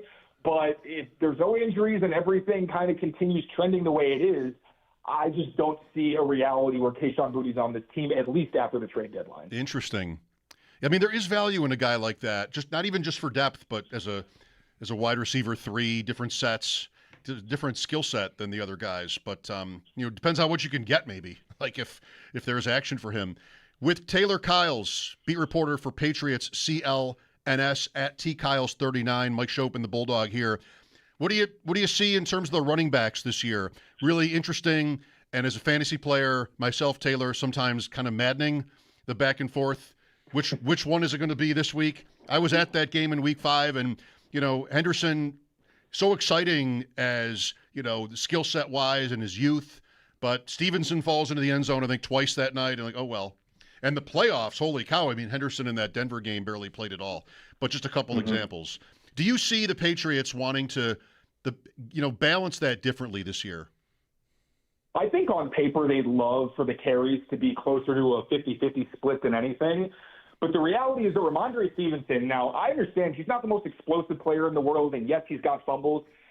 I don't know how many players at that position are more well-rounded. You're talking about a guy who is an excellent receiver out of the backfield, even if he doesn't get the attention he deserves in that capacity. And for my money, he's the best pass-blocking running back in the NFL in a system where running backs are asked to essentially be 6 offensive linemen a lot of the time in the way they pick up blitzes and sometimes literally stand in gaps next to offensive linemen to shut down some of those looks where you'll have a linebacker, up on the line of scrimmage to try to create some kind of disruption.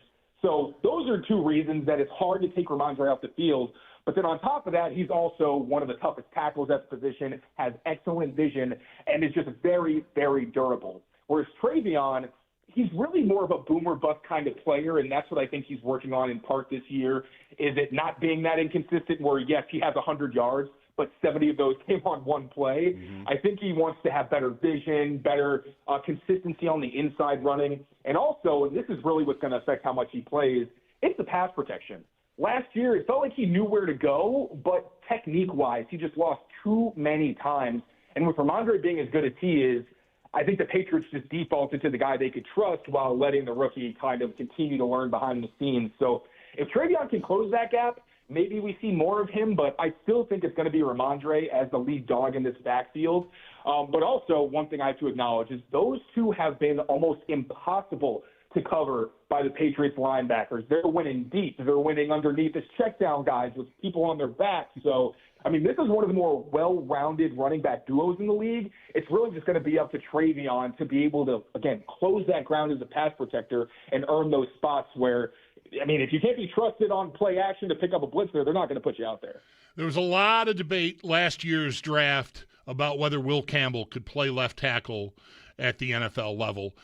We know injuries played a part in how last season went for him, and it was pretty uneven at the end. What are the early returns going into his second year?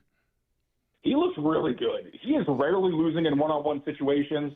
There is some chemistry still to be built with him and Elijah Vera Tucker when there's more line games and they're not trying to win just one-on-one. They're trying to win through scheme. But that's to be expected. It's still very early on. Elijah Vera Tucker was very limited back in the spring as he comes off of a season-ending injury. So when it comes to working in tandem, I think there's still places where that left side can improve. But it's also fair to say that the Patriots don't have the most dangerous edge group in the NFL, so I think that's helping make Will Campbell look pretty darn good. But at this point, he's done just about everything you expect, and I would anticipate that he has a much better second season than he did as a rookie. Boy, I'm imagining from this conversation what a game would look like between the Patriots versus the Patriots. Because maybe you shut down A.J. Brown, but both running backs are catching the ball and producing, and, the edge rushers aren't much, so Drake May has time. I'm trying to think how I'd, put a lineup together in Fantasy Bulldog if the Patriots were playing against themselves. Hey, you want a fantasy tip? Yes. Draft rookie Eli Raritan. Now, no kidding. I was just about to ask you that. There we go. Go ahead. Oh, sorry, let me go. I'll go. I'm sorry. I got excited. But take all the time you need on this one. Yeah, so I actually pegged Eli Raritan as the one player I needed the Patriots to draft this year. So when it happened, I'm doing backflips, like I'm celebrating on my podcast, all that good stuff. And he's actually showing why I was so excited, because when Eli was at Notre Dame, they didn't take him off the field. They used him like a true inline blocker. And on top of that, I think he was targeted on about 10 or a dozen passes downfield. He caught every single one. And you can see it's a lot of the basketball background he has where he can use his physicality and his body to get open, but he also has very strong hands. He's had some drops at times, and I'm not going to put too much on him because tight end is probably the second hardest position to play on offense in the system after quarterback, just because of you're not only doing everything a receiver has to do, you're also expected to block. But Raritan's been a favorite target of backup Tommy DeVito. He's taken advantage of his opportunities with Drake May and shown some chemistry, and he's also been awesome as a blocker. Like, I don't know if he'll out-snap Hunter Henry, but there's going to be packages where he's going to be the only tight end on the field because they trust him so much as a blocker. And speaking of Ramondre Stevenson, today he had an explosive touchdown run in the high red zone because he ran right behind Morgan Moses and Eli Raritan, and Raritan did a great job against an edge defender to create a nice crease. So I am very, very excited about what Eli Raritan's going to do, and it seems like he's doing just about everything he can to earn a role on this offense. We don't know each other that well, but I was not joking when I said I was about to ask you about him. What I wrote down was, because Bulldog maybe would laugh. He knows how fantasy obsessed I am. I have no ulterior motive for asking you this, Taylor, but how does rookie tight end Eli Raridon look to you? That's literally what I wrote down for this conversation. And in Pros versus Joes last night, an expert draft, we picked him. My partner really wanted Eli Raridon, so as soon as we're done, I'm going to the Discord to report this to them. Hell, glad we're on the same page, brother. You know ball. Oh boy, maybe just Davis does. I'll happily take the credit.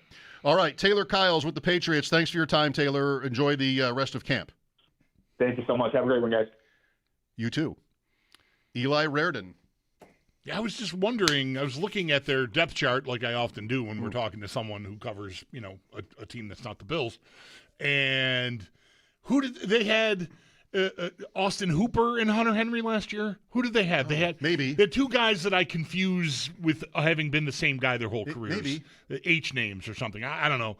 Last year or the year before, yeah, or both. But I was looking and I'm like, it's a rookie, 3rd round rookie is behind. Okay, well, I wonder how that's going to go. And there we go. We got an answer. Hooper was there last year. Yep. Okay.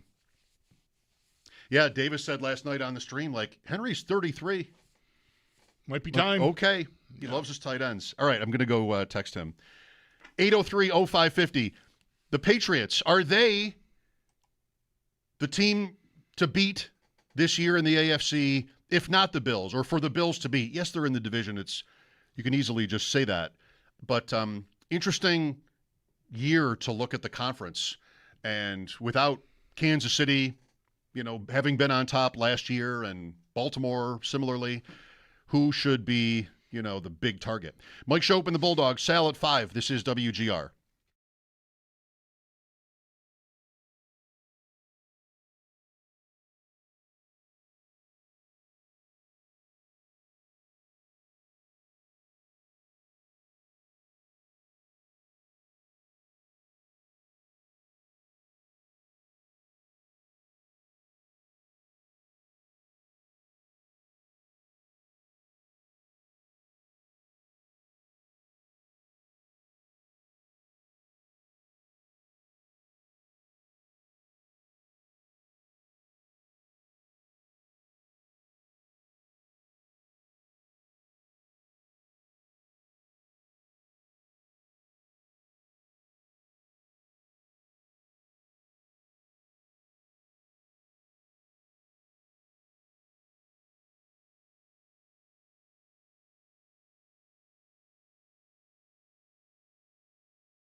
I just couldn't stand it at this point if I were Dalton Kincaid. Mm-hmm.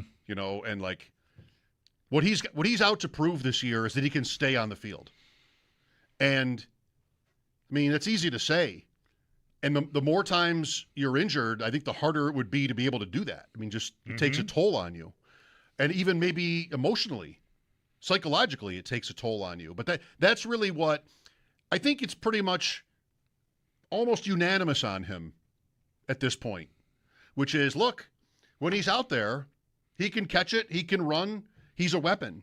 And the Bills have, to a decent extent, at best, acted like they know that. I mean, when he is running routes, he gets the ball. Yeah. Better, more, on a higher percentage of routes than most, if not all, tight ends the last couple of years. Like, he's not a decoy. It's not Sammy Watkins, when he showed up. And the Bills spent all that they did to draft Sammy Watkins and then just couldn't be bothered. Like that was egregious.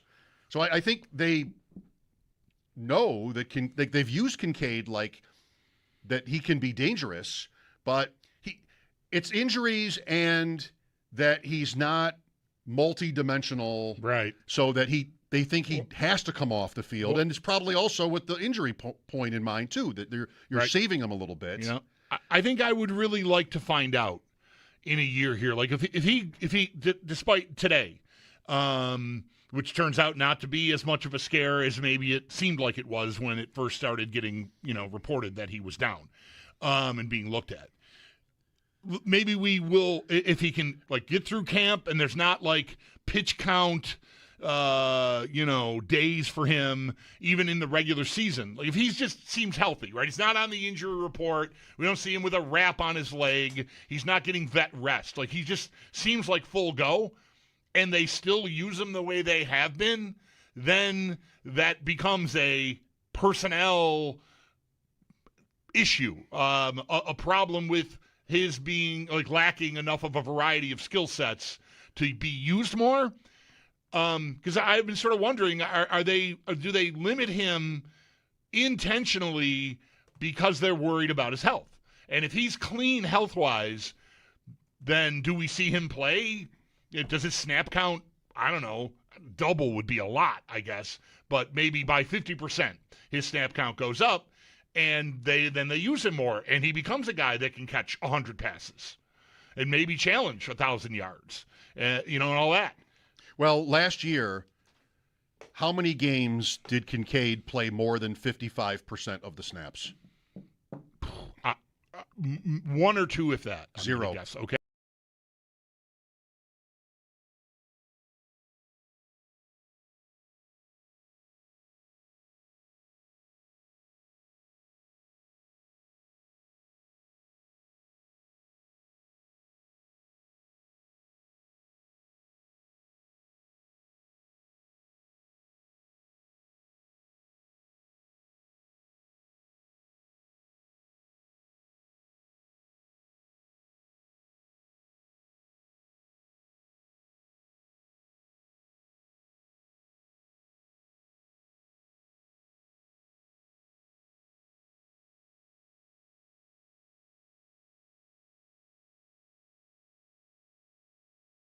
Pads are on over at Bills training camp, but perhaps the biggest news over at camp came from over the weekend as safety C.J. Gardner-Johnson picked up a calf injury. Head coach Joe Brady would not put a timeline on when we'll next see him on the field, but in terms of how he's integrating himself into the team, Deion Dawkins spoke glowingly after practice. CD is just another Tasmanian devil. That's him, and I love that. Somebody who can come to a football team not knowing what to expect and really be who he wants to be with us. And that's what Brady speaks and preaches. He can literally be who he is with us. Coverage of training camp on WGR is presented by Fiegel Car and Joy, Shore Border Attorneys, by Outlet Liquor. When you need to stock up, it's the place to buy case. What's your outlet? And by the Barnes Firm. Car crash, you've got to call the Barnes Firm, 1-800-8-MILLION. We'll get more on today. Do stay tuned. Sal Capaccio going to join the show in just about a half hour at 5. And then over at Bears camp, safety Kobe Bryant expected to miss 8 to 10 weeks after he suffered a knee injury earlier today.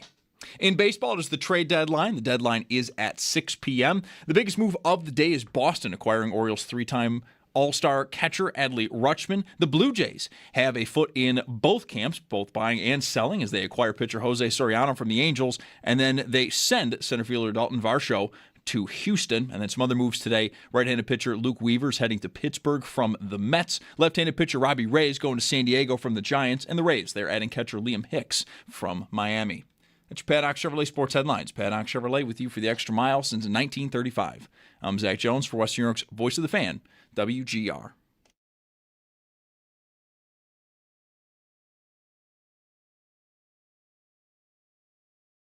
You don't just get a contract without doing on the football field, and he had such an incredible season last year, and without diving into exactly this is what I told him, he's got to get better. He can't take steps backwards, and he put the ball on the ground the other day. He knows that can't happen, but I expect James Cook to take another step this year in different elements of his game and continue to be the workhorse, from a runner, and he wants it. Just like last year when he showed up, it's I want a contract. You see the same mindset, how he approaches. That's who he is. Joe Brady, well, maybe I'm oversimplifying, but I can think of only really one element in Cook's game that could be improved upon. Receiving. I'll say there's two. Well, they go hand in hand, though. Blocking, yeah. One of the reasons I think his opportunities there, I know they like Ty Johnson, but I think Cook is a more explosive runner than even Ty Johnson is, and his vision, his balance, he's excellent. And I think if they trusted him to handle pass protection when it's needed. That was a big thing last year when he got the contract. He was going to dig in and really work at it. And I don't know if the returns were uneven, but the receiving didn't come. So that might be the thing that has been in the way. And if that improves, then I think maybe the receiving would maybe get to, we were talking in the first hour of the show, like 50 catches. Type of thing, up from, mid-30s, I think, the last couple of years? 32 and 33 the last 2 years, okay. I believe. That's his average, 33. Yeah. So they're the same. In the passing game, can he be useful? And that includes the blocking piece, too, I'd say. 803-0550, the number. I think I have good news for you. Oh, yeah? I could use some good news. I mean, not that I'm drowning in bad news, but I'd like some good news. I have come to believe that Deshaun Watson, his career is basically over. Okay. What series of events took place that has led you to this? Enough. There's a drumbeat. There's enough people that are just like not impressed at all with how he looks in Cleveland. And it occurred to me too, it's complicated because it's Deshaun Watson, but still there was like no real hype for him this summer. I mean, it's sight unseen. He had two Achilles injuries, and it's been a long time since he's been good. But we got to don't forget about Deshaun Watson this summer. We got about that far, and now we're into camp, and like I just never hear anything really because if he looks good, I think it gets really interesting there, and that's a team that has been starving for anything good to happen. Pretty much, at least going back to when they traded for him. Yeah. So I think he would be a player where if there looked like there was a glimmer of hope, I think you'd hear a lot about Someone would want to put their head up and say, look, I know all the bags, but I'm just telling you, the guy looks really good. Like someone would probably at least do that, if not more than that. Now, someone is probably following 15 Locked On Browns people or something, and there's somebody in the universe that, what do you mean you don't hear anything positive about Deshaun Watson? I don't know. Like, it could be a miscalculation by me, but there really wasn't anything in the summer except don't forget he exists. And then now, not that they have much else going for them at quarterback, Shadur Sanders and Dylan Gabriel. Somebody was, tweeting the other day about that he looks like the best quarterback at camp. So yeah, I saw that. I saw like how is he not their starting quarterback? Okay, is what I saw in Dylan Gabriel. Well, if that's not rhetorical, one answer would be because Deshaun Watson is here. But no, like that's what I'm saying is you're not really getting that. So it's probably, I think it's like 96% over. Well, I think if he's healthy and doesn't win that job with the competition that there is, maybe you'd be hard pressed to find another team that would even take a shot on him. Oh, I agree with that. So I don't think he's tradable. Or even like beyond, like whenever he's got one more year of this with them. I think there's or is it even two? I don't know now. But if he's free, I mean, like, he washes out there. I don't think they can cut him. I think there's probably still dead stuff that has got to be dealt with. But I'm saying, like, if he can't win this job, what job's he going to win? Is basically what I'm saying. What job is he going to win when you're already like well into training camp? And then Who's why? looking? And then why? And I mean, even in the future, like beyond this season. Okay. Like who's going to say, hey, you know what? We should try that because there's all the baggage to begin with, and if so, you're not bringing him in to compete to be a backup or something. Like it's not. It's like the idea of Cam Newton being your backup quarterback for different reasons, of course. But I'm just saying there's more there than just the player. And do you really want that? And is it worth having to answer whatever? It's just not. It's not worth the headache. So yeah, I think you might be right there. I think it might be if he can't get this. I think he stays on that team probably because I don't think they can get out of it. But all the same, this might be the last best chance he's got. Doesn't sound like it's going well. That makes sense. Maybe what they could do. This has happened before. Just basically have him play safety in practices, walking around as a safety did for that the in entire season. Houston, when the investigation was ongoing, I think is what was happening. Return to safety, the story of the 2026 Right. Cleveland Browns. Right. Yeah, I think you're probably safe from any more Deshaun Watson excitement. Not that there was much. But look at the roster. Well, look at the offense anyway. In fantasy, like, these are exciting options. Fannin was great, the tight end, as a rookie. That doesn't happen that often. But he had a great rookie season. Concepcion, we wanted him, right? Mhm. Receiver. Yes. Was born in Rochester, KC Concepcion. Judkins is healthy. They seem to love Judkins. He was a pretty early second-round pick last year. Hurt against the Bills. Pretty bad knee injury, but seems back. You've got, and Denzel Boston is a receiver we talked about, too. They drafted him. Jerry Jeudy is still there if you want him. Like, there's a setup for somebody to go to Cleveland and do all right. Yeah. It's a little bit, I'd say it's maybe even a better setup than what the Jets have. That's debatable. Wow. With the Jets, Garrett Wilson, Omar Cooper, Sadiq, Breece Hall. I don't feel like there's a Garrett Wilson there in Cleveland. Well, that's fair. Yeah, But you're right. That's overall. Is Isaiah Bond there too, Cleveland? Or is I don't know if he still is. I think he might be. Yeah. Not that that's someone you're really hanging a hat on, but he was intriguing, really fast guy. Yeah, Right. Had some off field stuff too, but so did half these guys. You're right. Judkins. Yeah. Right. Watson. So anyway, I think the Browns could be interesting if they somehow have decent quarterback play, but obviously that's a huge if. I just don't see Watson being that. In which case, Sanders was ahead of Gabriel last year. He's ahead of him again.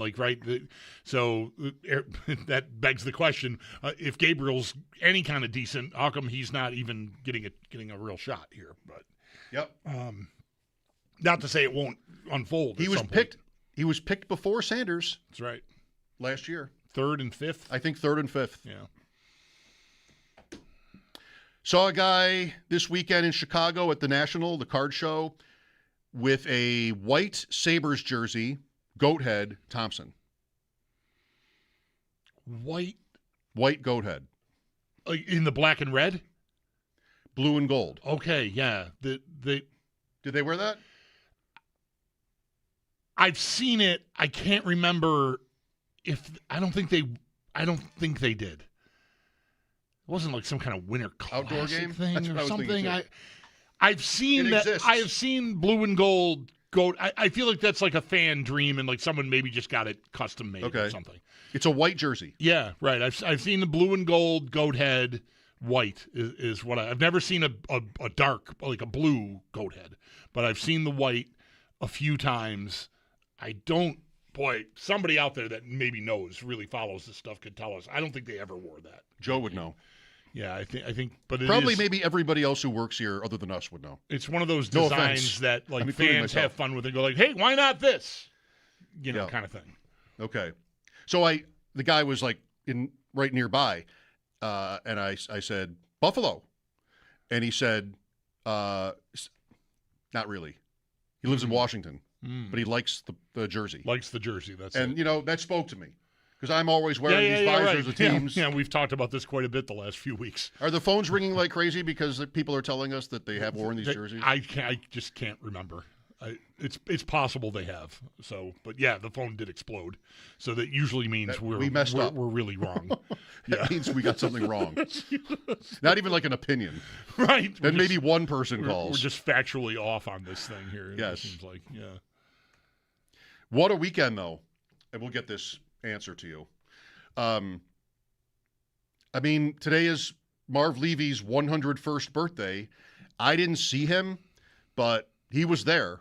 The thing has gotten so big. The last time I went to this show in Chicago, more than a decade ago, the athletes, they had to basically work their way through the crowd to get to their stations for autographs. They have it now that you never see them. There's like a secret suddenly room they're or something. magically at the table. Yeah, and the table, you can't see it unless you sort of buy a ticket. And it wasn't like you could just sort of walk by, to my knowledge, and see them. But I did meet somebody on Saturday who had a program. He was from St. Louis, by the way. Had a program that he got Jim, Bruce, Thurman, Andre, Marv signatures on the program. So I was telling you earlier, I, without talking to someone else, wouldn't have assumed necessarily that Marv was there. I mean, 101. But this guy had his autograph from the show. Got the proof. Yeah. Zach, did 12 people just call to say when the Sabres actually wore this jersey, or was that just a coincidence? It's the reverse retro jersey from a few years ago. That's the assumption that was what's being talked about. But they haven't worn it yet, but they're talking about putting there is it into another play. Jersey coming, yes. Okay, I got you. All right. But no one called and said, duh, idiots, they wore it, blah, blah, blah, blah, blah. Okay. So we're right. Wow. That they haven't worn it. That's what is that what we're saying? That's what it sounds like to me, yes. How about that? That's a huge dub. A huge dub. I'm taking a huge dub there. The Sabres 22-23 reverse retro jersey. It's on sportslogos.net. That's my first call with this stuff. Yeah. Either way, guy had it. Yep. Not from here. Guy with the program with all the bills, also not from here. Yeah. Plenty of people were from here. A lot of them working there, by the way, sort of including myself. But what an event. I couldn't even recognize it. If it was in the same convention center as way back, couldn't recognize it at all. It's so built up. And there are so many young people, not just because of Pokemon, although there's a huge Pokemon crowd, but there were hundreds, it seemed, of, I would say, early 20s guys walking around, and younger, including young Capaccio. Yeah, Max Capaccio was on hand, yes. With these, like, steel briefcase-looking things, like little safes, walking around with little safes with their stuff in it, when, locked. And I, at one point, mistakenly walked into a connecting hotel lobby area. And these, I want to say kids, but young men, are all over the place, sitting on the floor with their cards out, trading, talking, just rapping, like breaking boxes. Like, it was just crazy. It's like, would have been our lives as card collectors, as kids, 40 years ago, if there were these kinds of places. That marketplace didn't exist. Right. Right. I mean, it's all about getting online, buying, selling, investing, everything. Got to know what it's worth, all this kind of stuff. And I was really excited about that, even though I can't speak the language, whatnot, and all the digital stuff. And a couple of friends were trying to explain it to me, like, don't hurt yourself. I want to be able to touch it. If I'm going to buy one of these, if I'm going to buy a baseball card or something, I want to be able to touch it. So thank you, but I'm too old for that. But it was really great as a fan of the hobby to see so many young people just absolutely packing this convention center for 4 days in a row. And, we vintage collectors were well represented too. Sal Capaccio coming up at 5. Mike Schopp and the Bulldog, WGR.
may or may not even be possible, right, or in their plans. Right.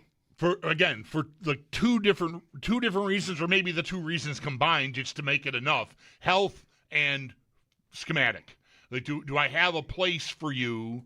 If all we want to do when you're on the field is throw, is as easy of a tell as that is.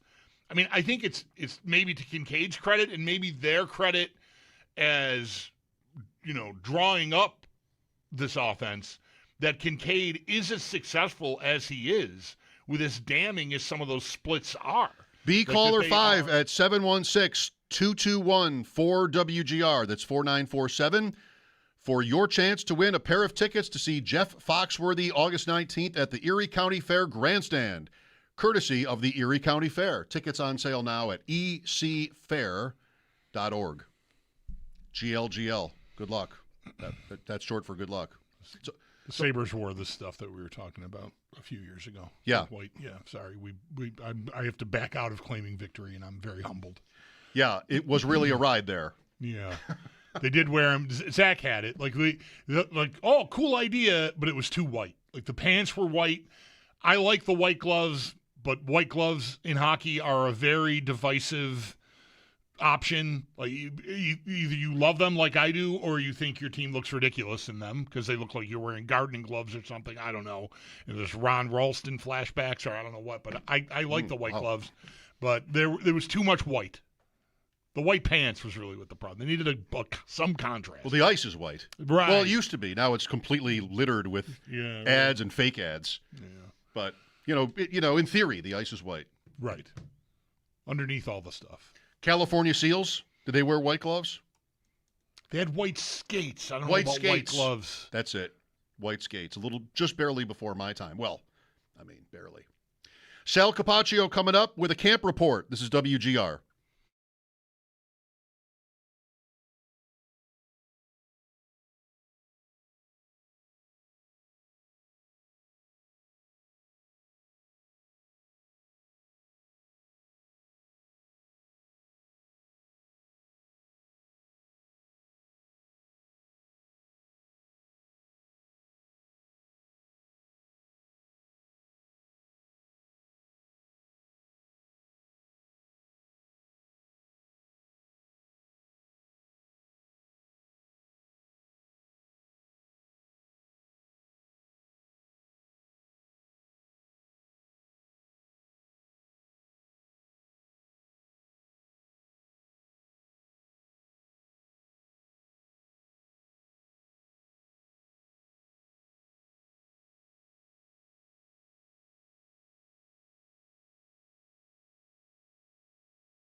We have reached another milestone over at Bills campus today. Pads were put on for the first time this camp, but the big news came from over the weekend. Safety C.J. Garner-Johnson picked up a calf injury, and while it was not serious, as serious as it could be, head coach Joe Brady would not put a timeline on when we'll see him on the field again. But in terms of how he's integrating himself into the team, Dion Dawkins spoke glowingly after practice today. CD is just another Tasmanian devil. Like, that's him, and I love that. Somebody who can come to a football team not knowing what to expect and really be who he wants to be with us. And that's what Brady speaks and preaches. He can literally be who he is with us.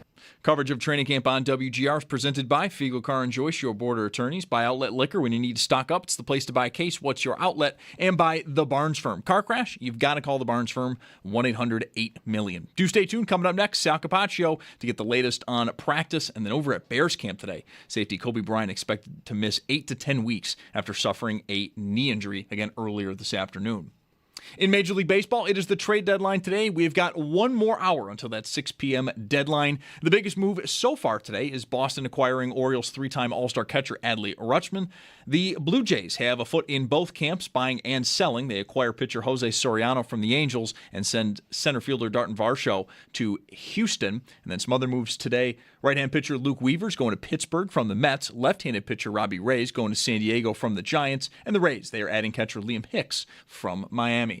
That's your Paddock Chevrolet Sports Update. Paddock Chevrolet with you for the extra mile since 1935. I'm Zach Jones for Western New York's Voice of the Fan, WGR.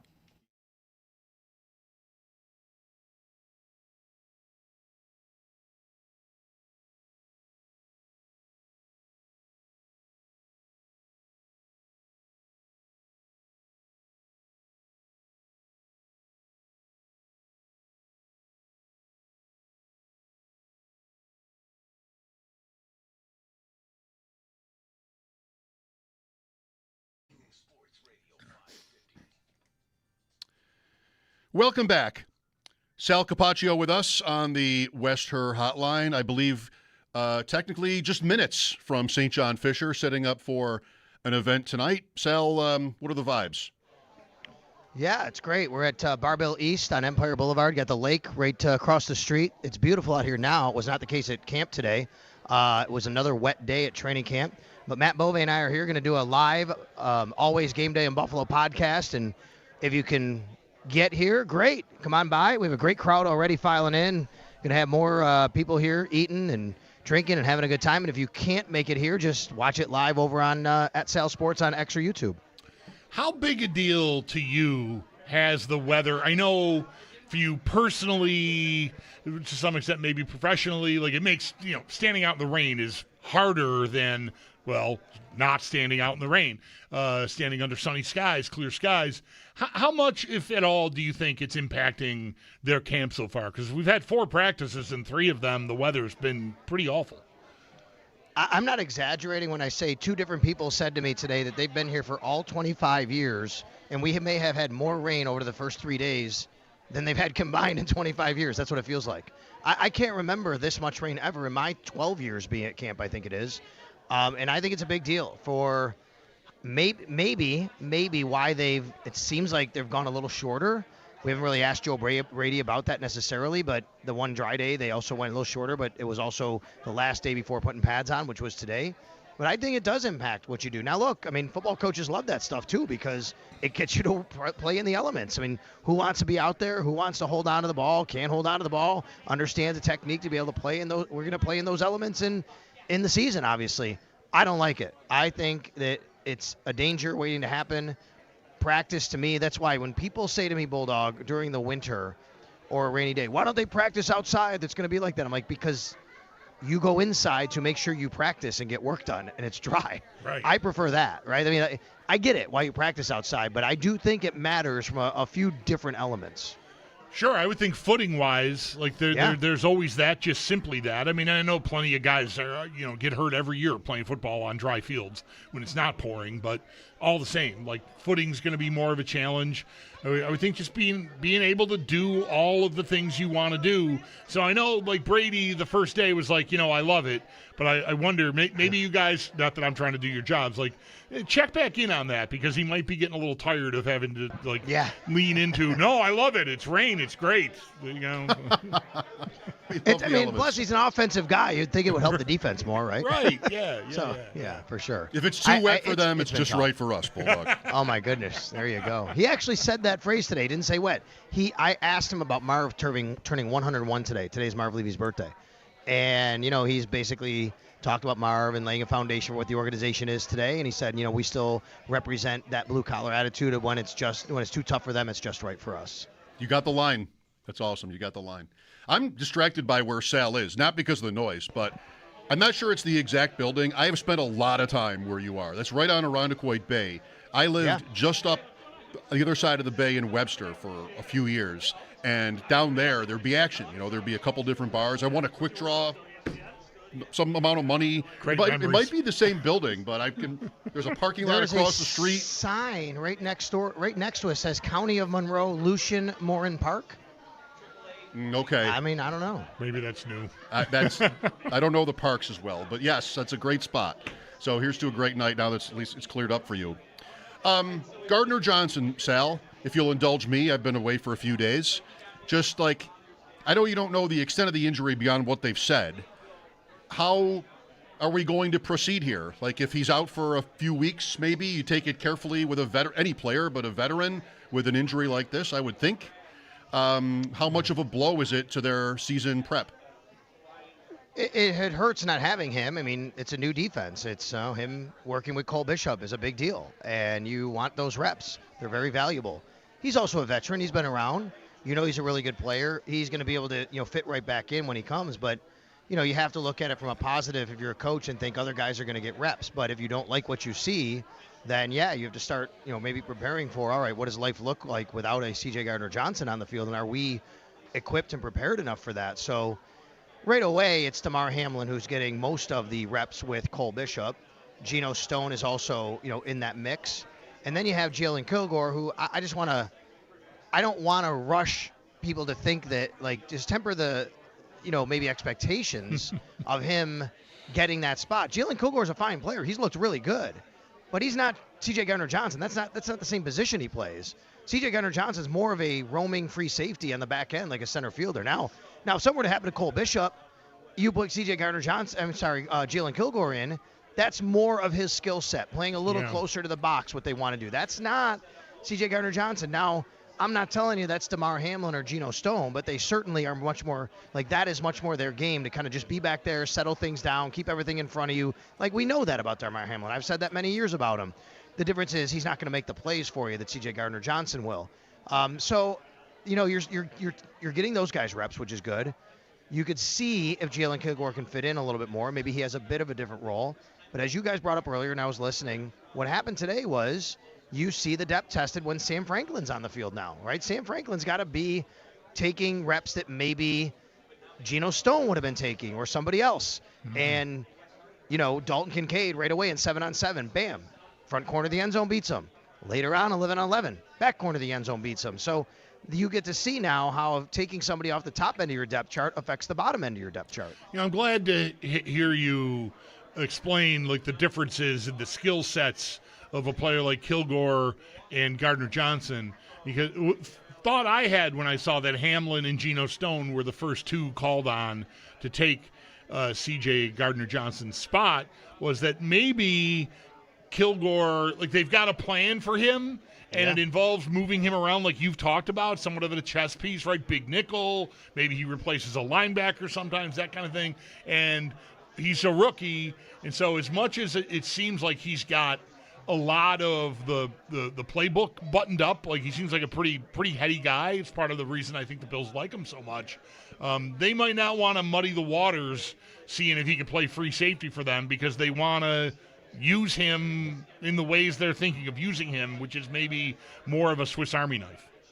Yeah, I agree with that completely. And as you're talking through that, what just dawned on me too is we haven't seen Jordan Hancock really doing this, right? And he's another guy like that where he fits more, it looks like, as a nickel, big nickel, a nickel corner. He can play safety too. They can put him back there. But it feels like whereas maybe in the past as much as you love versatility, and Sean McDermott did, and Bobby Babich did, and they would have Cam Lewis back there, and Jamarcus Ingram back there, and these guys doing all these different things, and Jordan Hancock, yeah, you like for guys to do different things, but how about we get them set where we have a plan for them before we start putting more on that plate?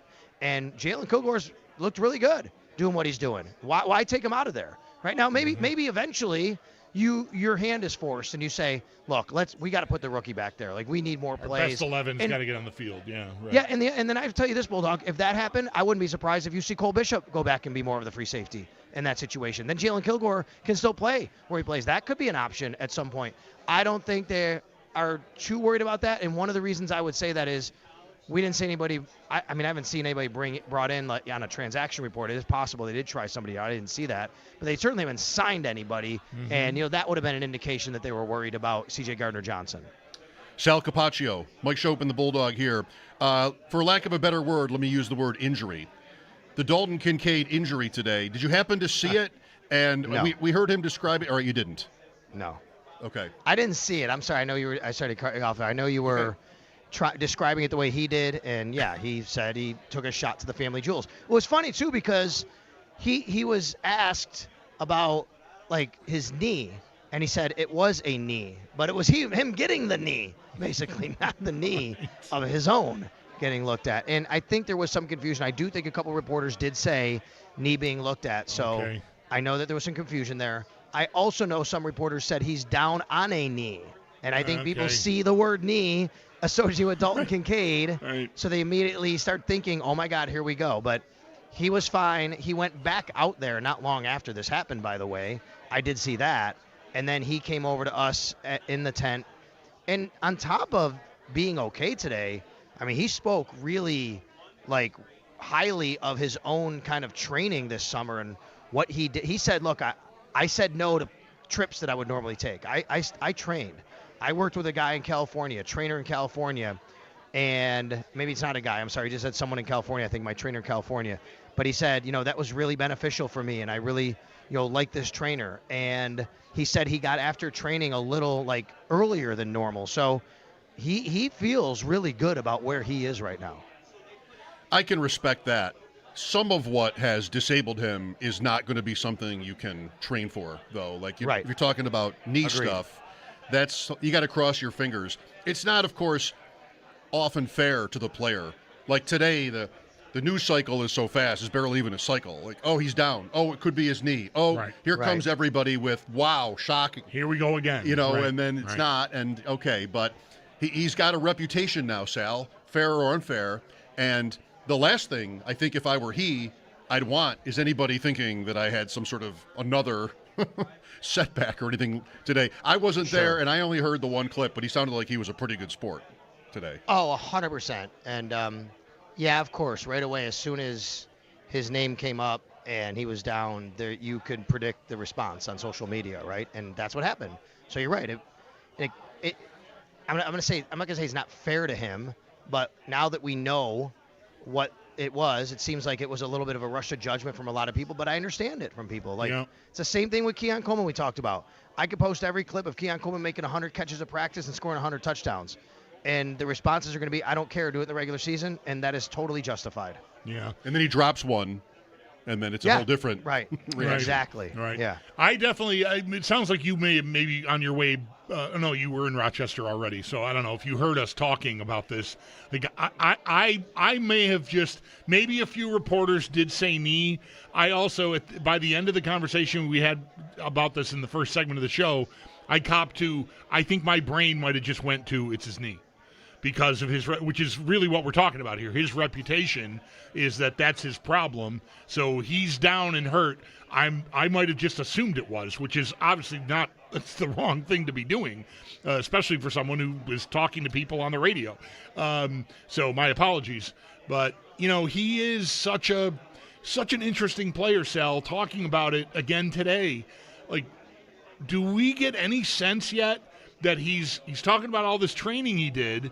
If he's healthier than maybe ever going into a year, do we get the idea of him being on a pitch count maybe is on the back burner or completely gone? Like, I wonder if his usage increases if he demonstrates to them, to their satisfaction, that they don't have to worry about load management as much as they have. I wonder too, and I think that they're going to wonder about that. I think they would love for him to be on the field more. They also are very confident in the other two tight ends they have, and they want to use them. And, it's great to use Dalton Kincaid. He can create a lot of matchups, but, man, they like what Jackson Hawes brings to the table as a blocker. They like what Dawson Knox does as kind of a tweener or can be a blocker. He can run out in the route and catch some passes, and Josh Allen trusts him. So, yes, I think they would love Bulldog for him to be on the field more, for his usage to go up. And to your point about load management, maybe not do that as much through the year. Now, at some point in the year, you might see a Wednesday where Dalton Kincaid's off and maybe red flags go up from everybody. That might just be normal, right? Where you're going to give some guys some time off because that's just what happens. He's in his fourth year now, and, maybe they just want to make sure, hey. And I think we've already seen signs of that from Joe Brady. And what I mean by that is even having these shorter practices, him saying today, putting the pads on, but then we're going to take it off for a little while. Let guys get used to having the pads on, then tomorrow's a little more full go.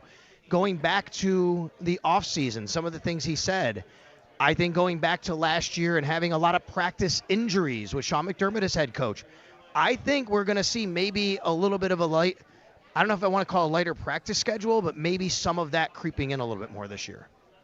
I can refer to something specific after asking you the question I want to talk about here, perhaps, but I wonder if you have spent time, I don't think we have, talking about or talking with Joe Brady about under center versus shotgun for the Bills offense, just for starters. Do you happen to know if he's got a certain philosophy when it comes to that hasn't shown up in basically just simply by looking at how they've played the last 2 years?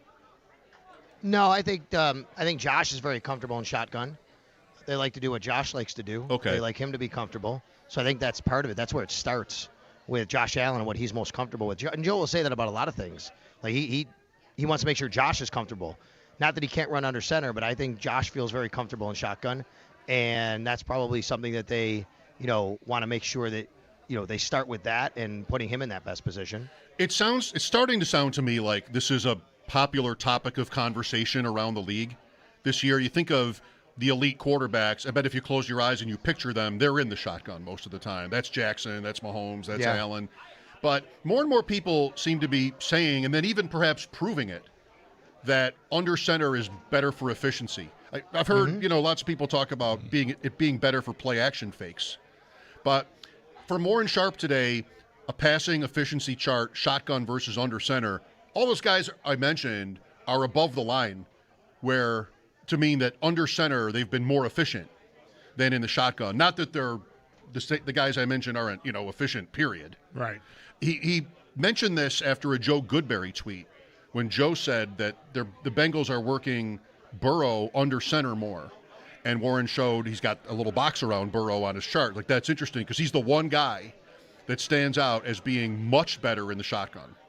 Jackson is much better under center. He might hate it. I don't know either. And he's doing more of that too. He's doing more of that Yeah. at camp. He's doing a lot more of that at camp that I read. There's a few different elements. Every quarterback is different. Every offensive coordinator philosophy, everything's going to be different based on what you want for your offense. If I have Derrick Henry, I'm putting my quarterback under center more because I want him running downhill. I don't want to hand it off to him in the shotgun. Yep. You know what I mean? Mm-hmm. Like, that matters to me.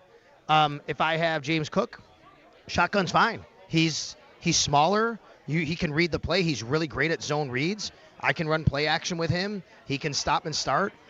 It matters to all that. And then I'll say this. When you're in shotgun as a quarterback, I know it's a simple thing, but it does matter. I've talked to quarterbacks about this over the years. When the ball is being snapped to you, your eyes are on the ball. You have to look down to see the ball before you look back up. When you're under center, you're constantly looking at the defense as you drop back. Yeah, interesting. Well, I wonder, to put a bow on it for today, like, are the Bills doing more of that, or no? It looks pretty much like how they usually line up. To you?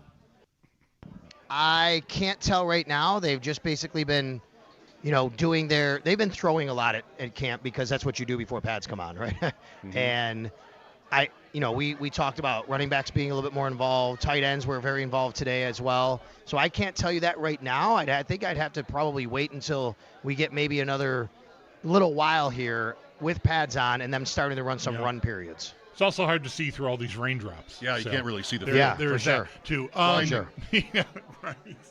So, speaking of pads coming on, I know there was a bit of a different tack to that for Brady today, where they're sort of easing into it. The pads were on in some work, but then when they got to 11:11, did the pads come off, and then tomorrow's going to be full on? What was the explanation for that? That was it, basically. He said that over the years he's kind of noticed that the first day of pads, guys are adjusting things or a little more kind of focusing on that than doing the football stuff and the plays and things like that. So, yeah, it's great to get the pads on. It's great to hit.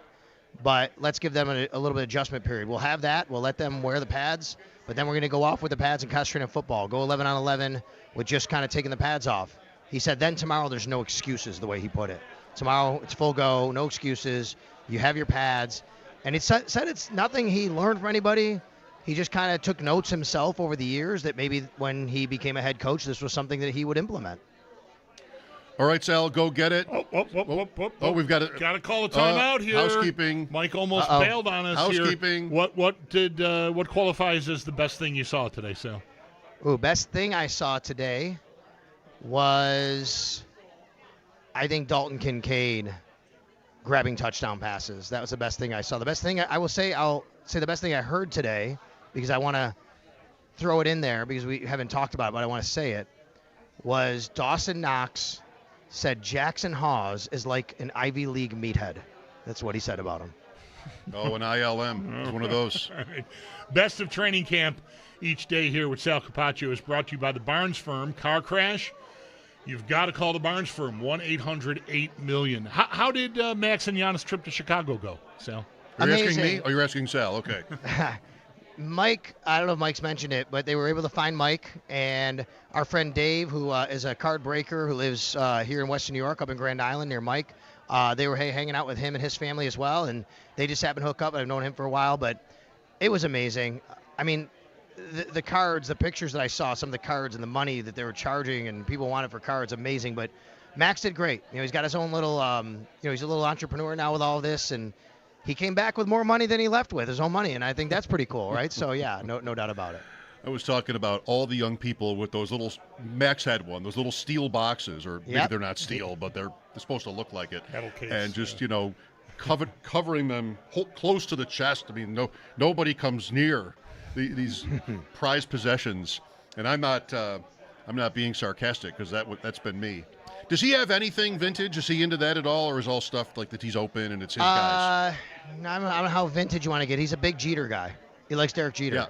So that would be about as vintage as he'd probably go back. But a lot of my stuff, like I'm a Griffey guy, so if he finds a Griffey, he'll point it out to me. So if that's about vintage for him, then I would say so. But otherwise, it's mostly modern. Okay. Does he remember Jeter? He retired in 14. Never saw him play, but he loves him. He's a shortstop, and he's seen plenty of highlights. And it's his favorite player, even though he actually never saw him play. There was a guy sniffing around for anything Griffey White Sox, and he said he was not having any luck, even in Chicago. Like nobody has any. Nobody can even believe that Ken Griffey Jr. played for the White Sox, but it did happen. Yeah, it did happen. All right, thank you, Sal. Enjoy the night. All right, guys, thank you. That's our Sal Capaccio on the Wester Hotline. His appearances are. Oh, hang on, I have a different thing. Here, let me start again. Rewind. Housekeeping. Training camp coverage on WGR with Sal Capaccio is brought to you by Fiegel, Carr, and Joyce, your border attorneys, and brought to you by, here we go, Outlet Liquor. When you need to stock up, it's the place to buy a case. What's your outlet? And by the Barnes Firm. Car crash, you've got to call the Barnes Firm, 1-800-8-million. What's the earliest it should be allowed for housekeeping to knock on your door at a hotel? It's got to be within 15 minutes of checkout time. So if checkout is at 11, it shouldn't be before 10:45? That's what I'm saying, yeah. I don't want you – if there's some reason I'm there that late, I'm almost never am. But when we're leaving, you usually get on the road before that. But if for some reason I don't need you bothering me. I'm trying to maximize whatever it is I'm doing here. And don't come banging on my door. It's not time for me to leave yet. So 9 is too early. I would say yes. I agree with that. I think I would call a manager. I mean, do you really? I guess maybe not every hotel has everybody, like their whole staff, a big staff at their disposal all the time, and somebody can't work late, so they got to get the work in the morning. Get going, yeah.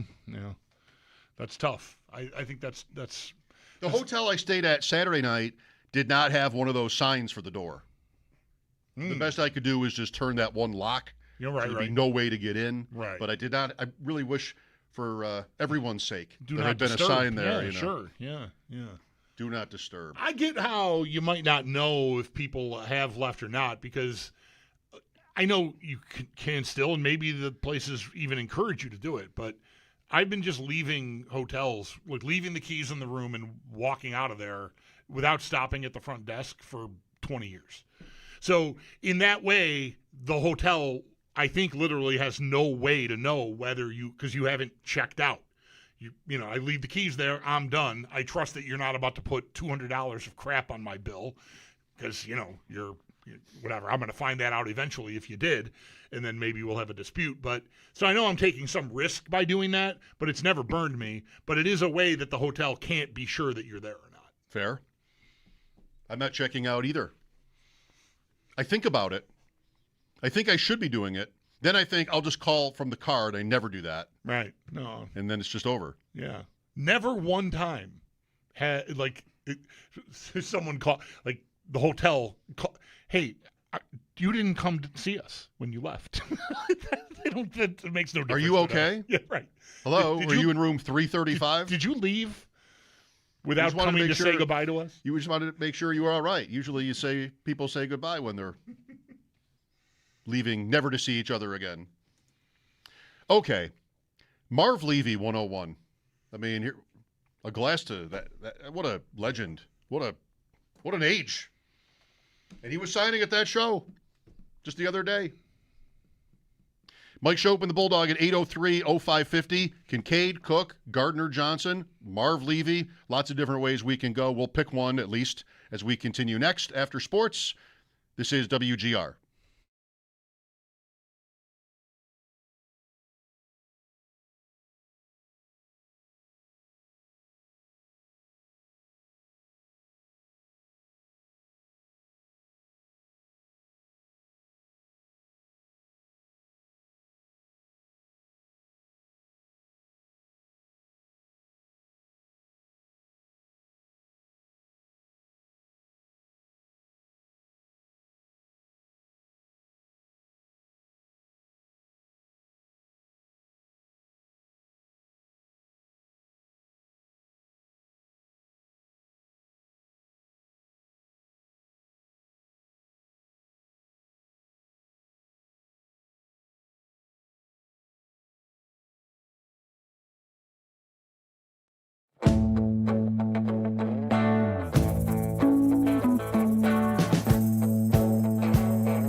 We've been living in sin so long, all the feels are gone. Fella stopped me on the street last night, said everything's alright.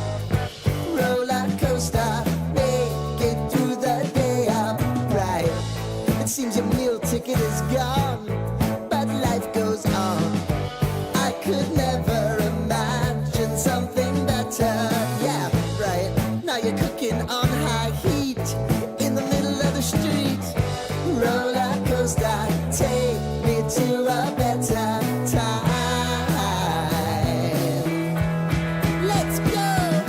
All sing your high line with the roller coaster of life. Yeah. It's time to all choose your timeline on the roller coaster of life.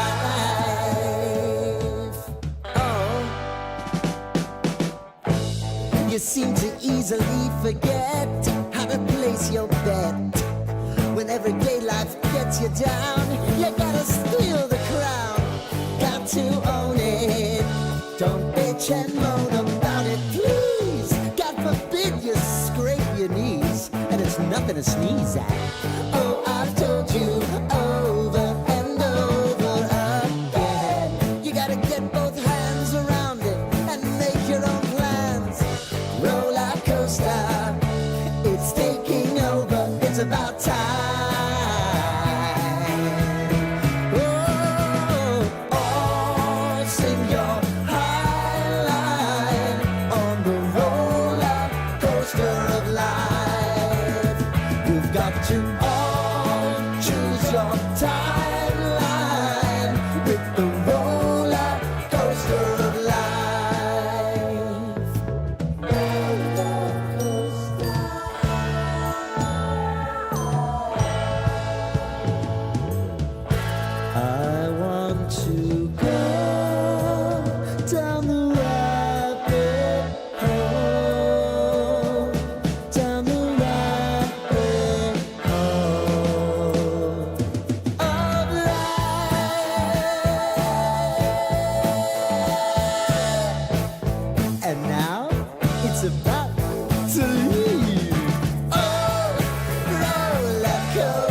Another milestone was reached today at Bills camp as pads were put on, though they were not full go today. Tomorrow, though, will be a full padded practice again for the Bills. In terms of injuries, the biggest news was over the weekend. Safety C.J. Gardner-Johnson picked up a calf injury. While it is not as serious as once feared, head coach Joe Brady still would not put a timeline on when we'll see Gardner-Johnson back on the field. While today, Dalton Kincaid, a bit of a false alarm there. But for more on the last few days, Sal Capaccio does have pieces up at our website, WGR550.com. And coverage of training camp on WGR is presented by Figo Car and Joyce, your border attorneys, by Outlet Liquor. When you need to stock up, it's the place to buy a case. What's your outlet? And by the Barnes Firm. Car crash, you've got to call the Barnes Firm, 1-800-8-million. 30 minutes left before the trade deadline in Major League Baseball. The biggest move of the day, Boston acquiring Orioles three-time All-Star catcher Adley Rutschman. The Yankees got involved today. They're acquiring outfielder Elliot Ramos from San Francisco. And then the Blue Jays, they've got a foot in both camps, buying and selling. They acquire pitcher Jose Soriano from the Angels, and they're sending center fielder Dalton Varsho to Houston. That's Paddock Chevrolet Sports Headlines. Paddock Chevrolet with you for the extra mile since 1935. I'm Zach Jones for Western New York's Voice of the Fan, WGR.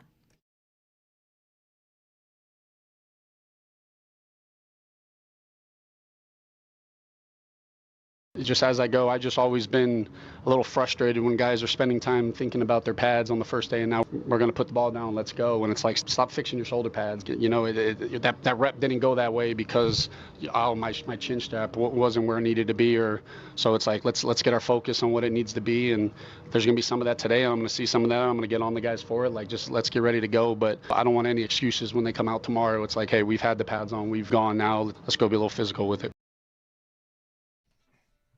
Joe Brady, another day of practice today at St. John Fisher in the rain, as it happens. It didn't rain here at all today that I saw. Not to say I don't believe that it rained in Rochester. It's possible. Right. It rained into the night. Man, it poured for a couple of hours straight at my house last night. Like, man, light show and everything. It was hardcore. But yeah, I think the morning was dry. I had two stretches over the weekend, one almost on Grand Island yesterday it was, almost home from Chicago, where people are putting the hazards on.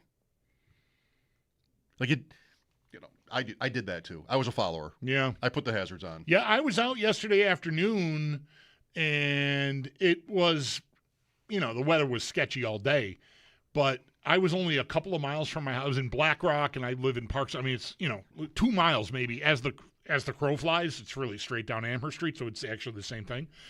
And I left where I was at. It was not raining. It wasn't nice out, and I swear I crossed Delaware Avenue, and it was just like put the hazards on. Hazards. Like I didn't put the hazards on, but I mean it was pouring.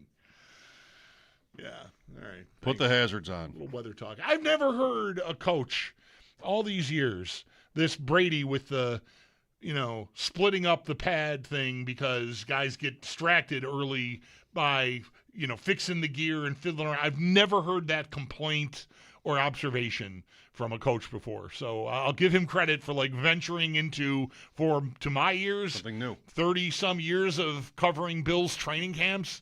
That was a new one to me. Yes. Have you thought about or talked about, even in my absence, because I don't think you and I did a minute on it, what will happen with Tony Romo? Did not come up on Thursday or Friday. I mean, the news was out on Friday that they were. I think it was Friday that J.J. Watt is taking that spot, which had temporarily. Yeah, right. Romo's on leave. Had me wondering, why can't Greg Olson just leave Fox and go to CBS? Oh. Can he just, I mean, the games move around now, right? It's no longer the traditional, NFC road team, therefore that's Fox anymore. Those rules have changed. I just sort of feel like if there's an opening on the number one team somewhere, that the best guy that isn't on a number one team should get the shot. Kind of like in sports. So next man up. I would like nothing against J.J. Watt. I think I mostly have liked him. I think he is the next man up. I think at CBS, under CBS's umbrella, yeah. And I think I've liked him on games when he's been there. When I've realized it was him, who is this? I like this guy. Oh, it's J.J. Watt. I might have been predisposed to thinking I wouldn't enjoy him for some reason. I don't know what, but yeah, I think he's done an all right job there. So, but yeah, I've not sat with how long that'll go. But I've seen some speculation that could CBS, because there was a lot of talk the last couple of years that he's not grinding like he used to be, and sometimes watching the Bills games, it's just he's not as knowing as you think he should be. It doesn't seem maybe if he's as prepared as he should be. I would say that to do that job, then maybe they're going to look to use some morals clause in a contract or something that he violated his contract. And therefore, we can get out from under this because it is big money for still a long time. It's 4 more years at $18 million per. Yeah, so I could see them wanting to make a stand. You screwed up, and you're not just sliding back into your gig. It's $1 million a game, right? Basically, right. So who will we get week 1? So Bills at Texans, 1:00. There are 5 CBS games that day. 2 in the late window. Is one of them the 4:25, which you would think would be Nance and the number 1 team? Green Bay at Minnesota, which I find offensive because that's an NFC game. That's right. That should be somewhere. I'm not ready to let go of that. Right. Green Bay at Minnesota, 4:25. Fox has Washington, Philadelphia at 4:25, and that might be their big booth. Yep. Which I hate. Joe Dave? No, it's Kevin Burkhardt and Brady. Right. Davis is the baseball guy. I don't do well there either. Yeah. I can't hear him. I don't know what it is. Yeah. Some guys, did you think this about the soccer guy, John Strong? So he raises his voice a lot, but it works. It does it in a way where, like I say about Chris Fowler, you can feel his spittle on you when he raises his voice. Like he is like an angry shouting voice when he's calling a touchdown in an SEC championship or something. Like it's gross. Some guys just can't do it. John Strong from the World Cup was perfect. Like he had a great sound, and part of that is probably the mixing, but really like when there was a goal, a USA goal, and he was on every USA game, it just sounded right on. Joe Davis, I got to my hotel Saturday night. You never know with a hotel what is going to be available to you. Channels. Right? I ended up watching Cheers one night at the Chicago hotel. It's the best I could do. Arizona, Cleveland baseball was a national game on Saturday night. How did that happen? Joe Davis and it might have been Tom Verducci. It wasn't Smoltz. Wow. And, he's going back and go on and on about how incredible it is that this game was 2-2 after 6 innings and now it's 12-7. Like, yeah, that happens, buddy. But, when there would be a hit, his voice was drowned out. Like you couldn't even, I don't know how that happens. 4:25. Here are the 5 CBS games. Okay. 1:00, Buffalo, Houston. Indianapolis hosts Baltimore. Baltimore at Indianapolis.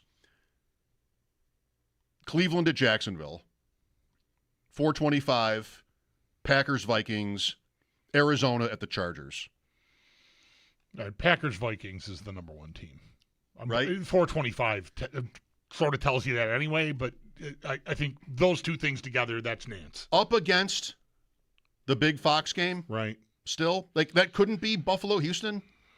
1:00 on Fox. Oh, actually, Jets and Titans, it doesn't say. Okay. Maybe they're still arguing over who gets Jets and Titans. Yeah. I don't think it matters. I think the Bills-Texans game is the next best game just because the Texans outweigh Indianapolis. Baltimore and Buffalo, to me, are equals.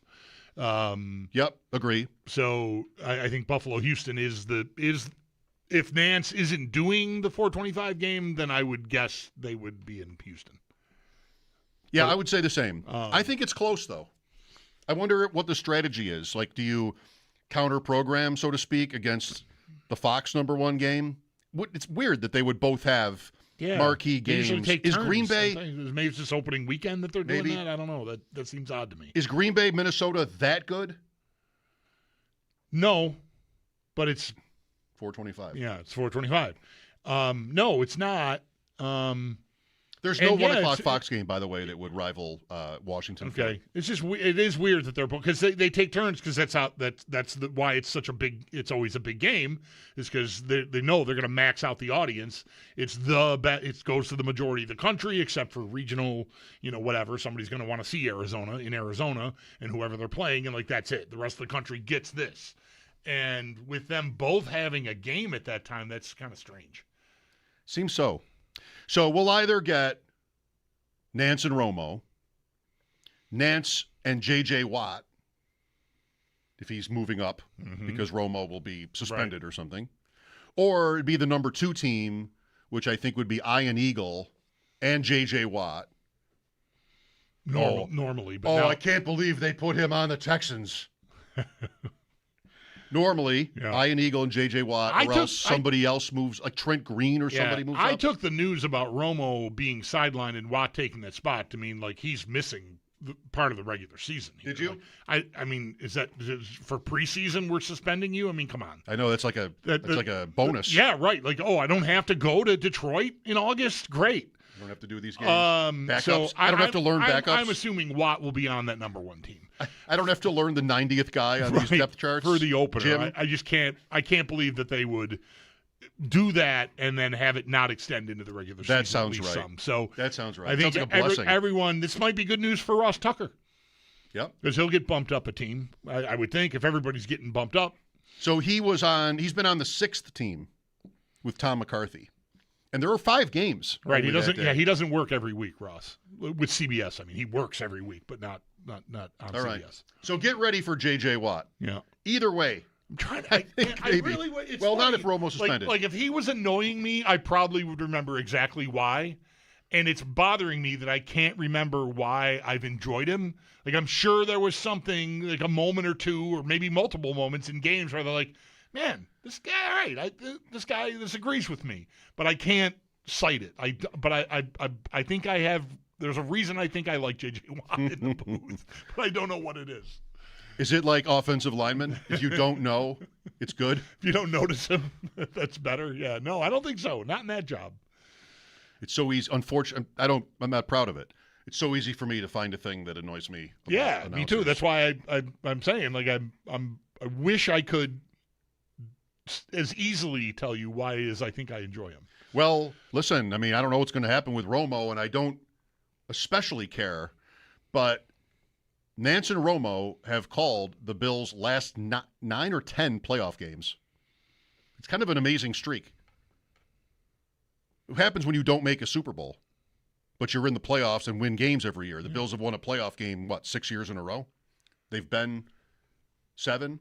The last one of their games that was in the playoffs that was not Nance and Romo was the New England game where it was 0 degrees. The Saturday night at the stadium was Ian Eagle and Charles Davis, who's been let go. Charles Davis, right? I think so. He was a part of the ESPN. No, no, but I think he's been let go. Yeah, CBS. Okay. I know I saw people talking about how wonderful he was to work with, but I thought it was wrapped up, and it never really clicked. I think that predated the Ryan Clark. Okay. And Carl Ravitch. Yeah, okay. But Davis was NFL Network. Maybe he still was CBS. I don't think so. Okay. But I mean, ESPN owns NFL Network. Right. So it was in the context of the ESPN layoffs that I saw people online saying what a great guy to work with.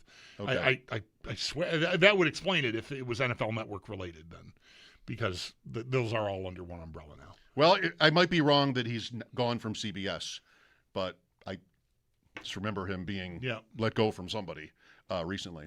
All right, well, week 1, I mean, I can't get enough. Announcer tandems, picks, point spreads, lineups.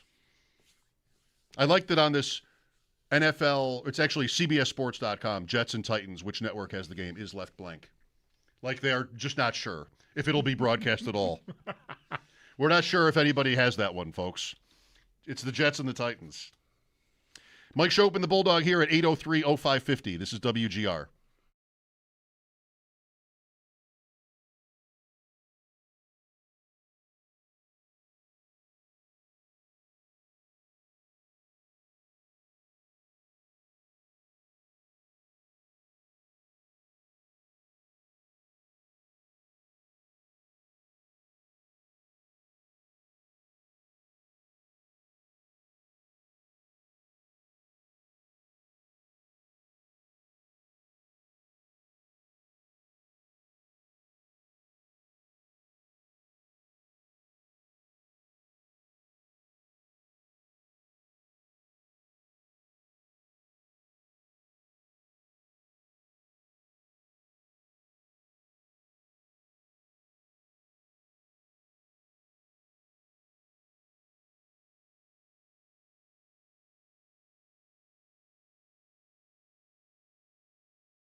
mostly when he's on the field. Like the percentages of that is in the 80s, I think, if I remember right, which is just a massive number.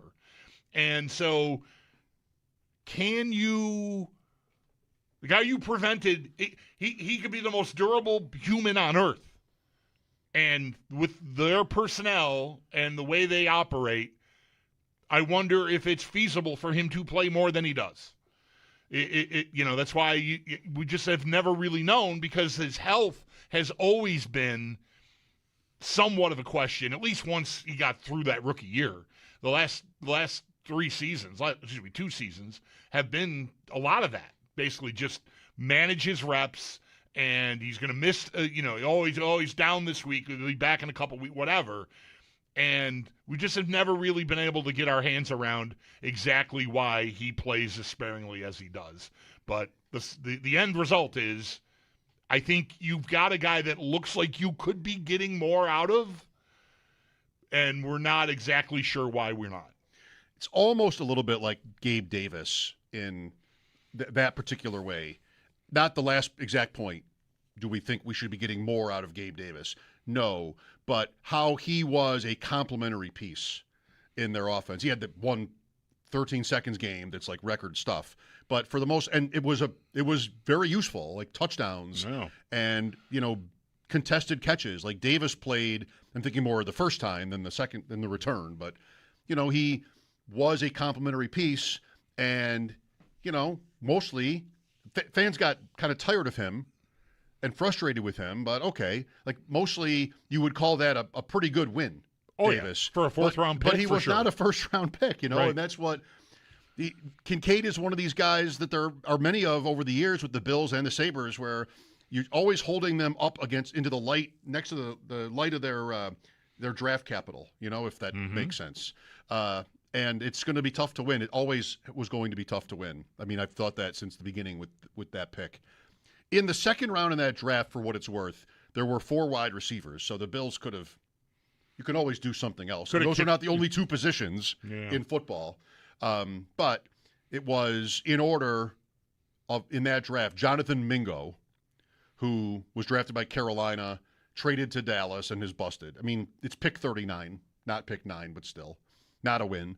Jaden Reed, nice player for Green Bay. Rashee Rice, nice for Kansas City. And then Marvin Mims, Bills killer. Mm-hmm. Marvin Mims was the last pick of round 2 that year, 2023. Then Tank Dell. Well, so crisis averted maybe. Family jewels. Not a term I've heard in many years. Not an expression I've heard in many years, or maybe ever used.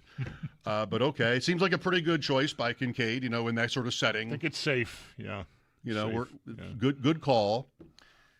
What is the story so far? So I was in Chicago over the last few days, and of the few Bills fans that I interacted with, that maybe knew that I worked here or something, and this is kind of typical, there were 2 questions about training camp that I got. One is, so how do they look? Mm-hmm. And you know what, man? I don't know. Probably fine. It's early. It's practice. Yeah, right. I'm not sure I want to take anything too seriously as far as that goes.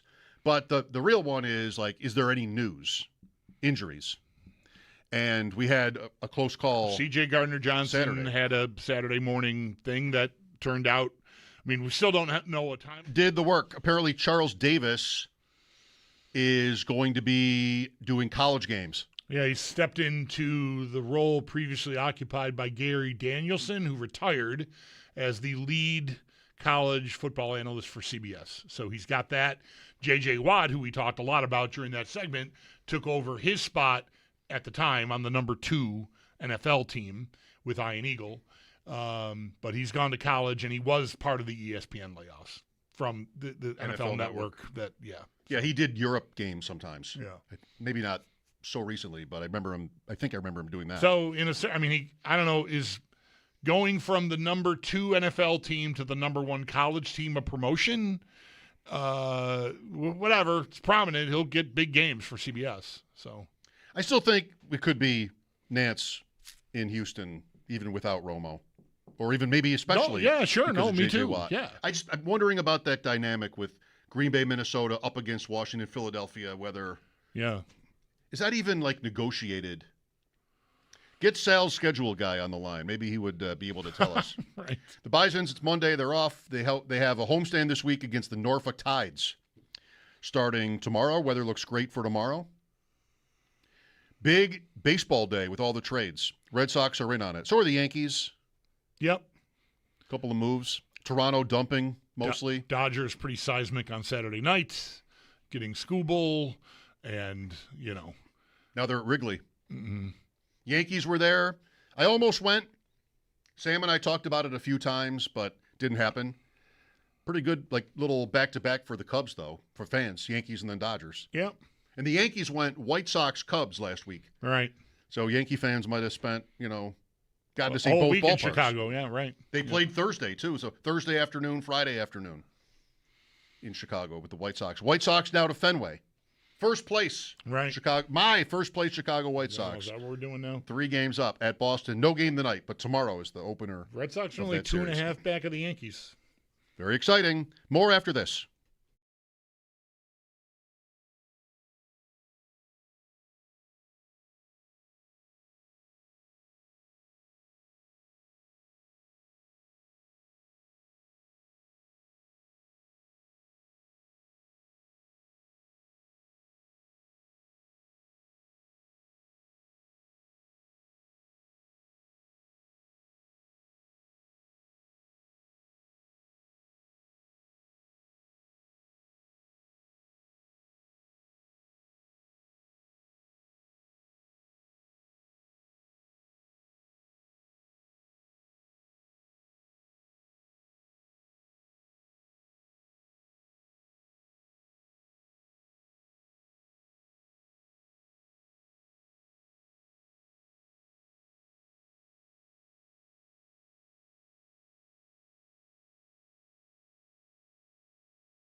Another milestone has been crossed as pads are put on today over at Bills camp, though it was not a full day of pads. That will come tomorrow. But some of the big injury news, specifically over the weekend, safety C.J. Gardner-Johnson picked up a calf injury, and while it is not as serious as once believed, head coach Joe Brady would not put a timeline on when we'll see him on the field again. And then today, a false alarm for Dalton Kincaid. He spoke with the media following practice and appears to be all good. But for more on the last few days, Sal Capaccio has pieces up at our website, WGR550.com, and coverage of training camp on WGR is presented by Figo Car and Joyce, your border attorneys, by Outlet Liquor. When you need to stock up, it's the place to buy a case. What's your outlet? And by The Barnes Firm. Car crash, you've got to call The Barnes Firm, 1-800-8-million.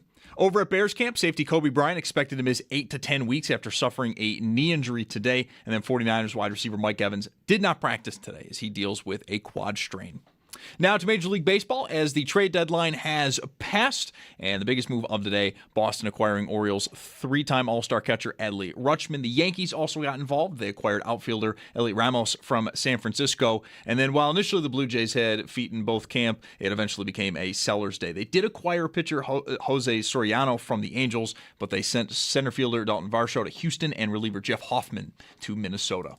That's your Paddock Chevrolet Sports Update. Paddock Chevrolet with you for the extra mile since 1935. I'm Zach Jones for Western New York's Voice of the Fan, WGR.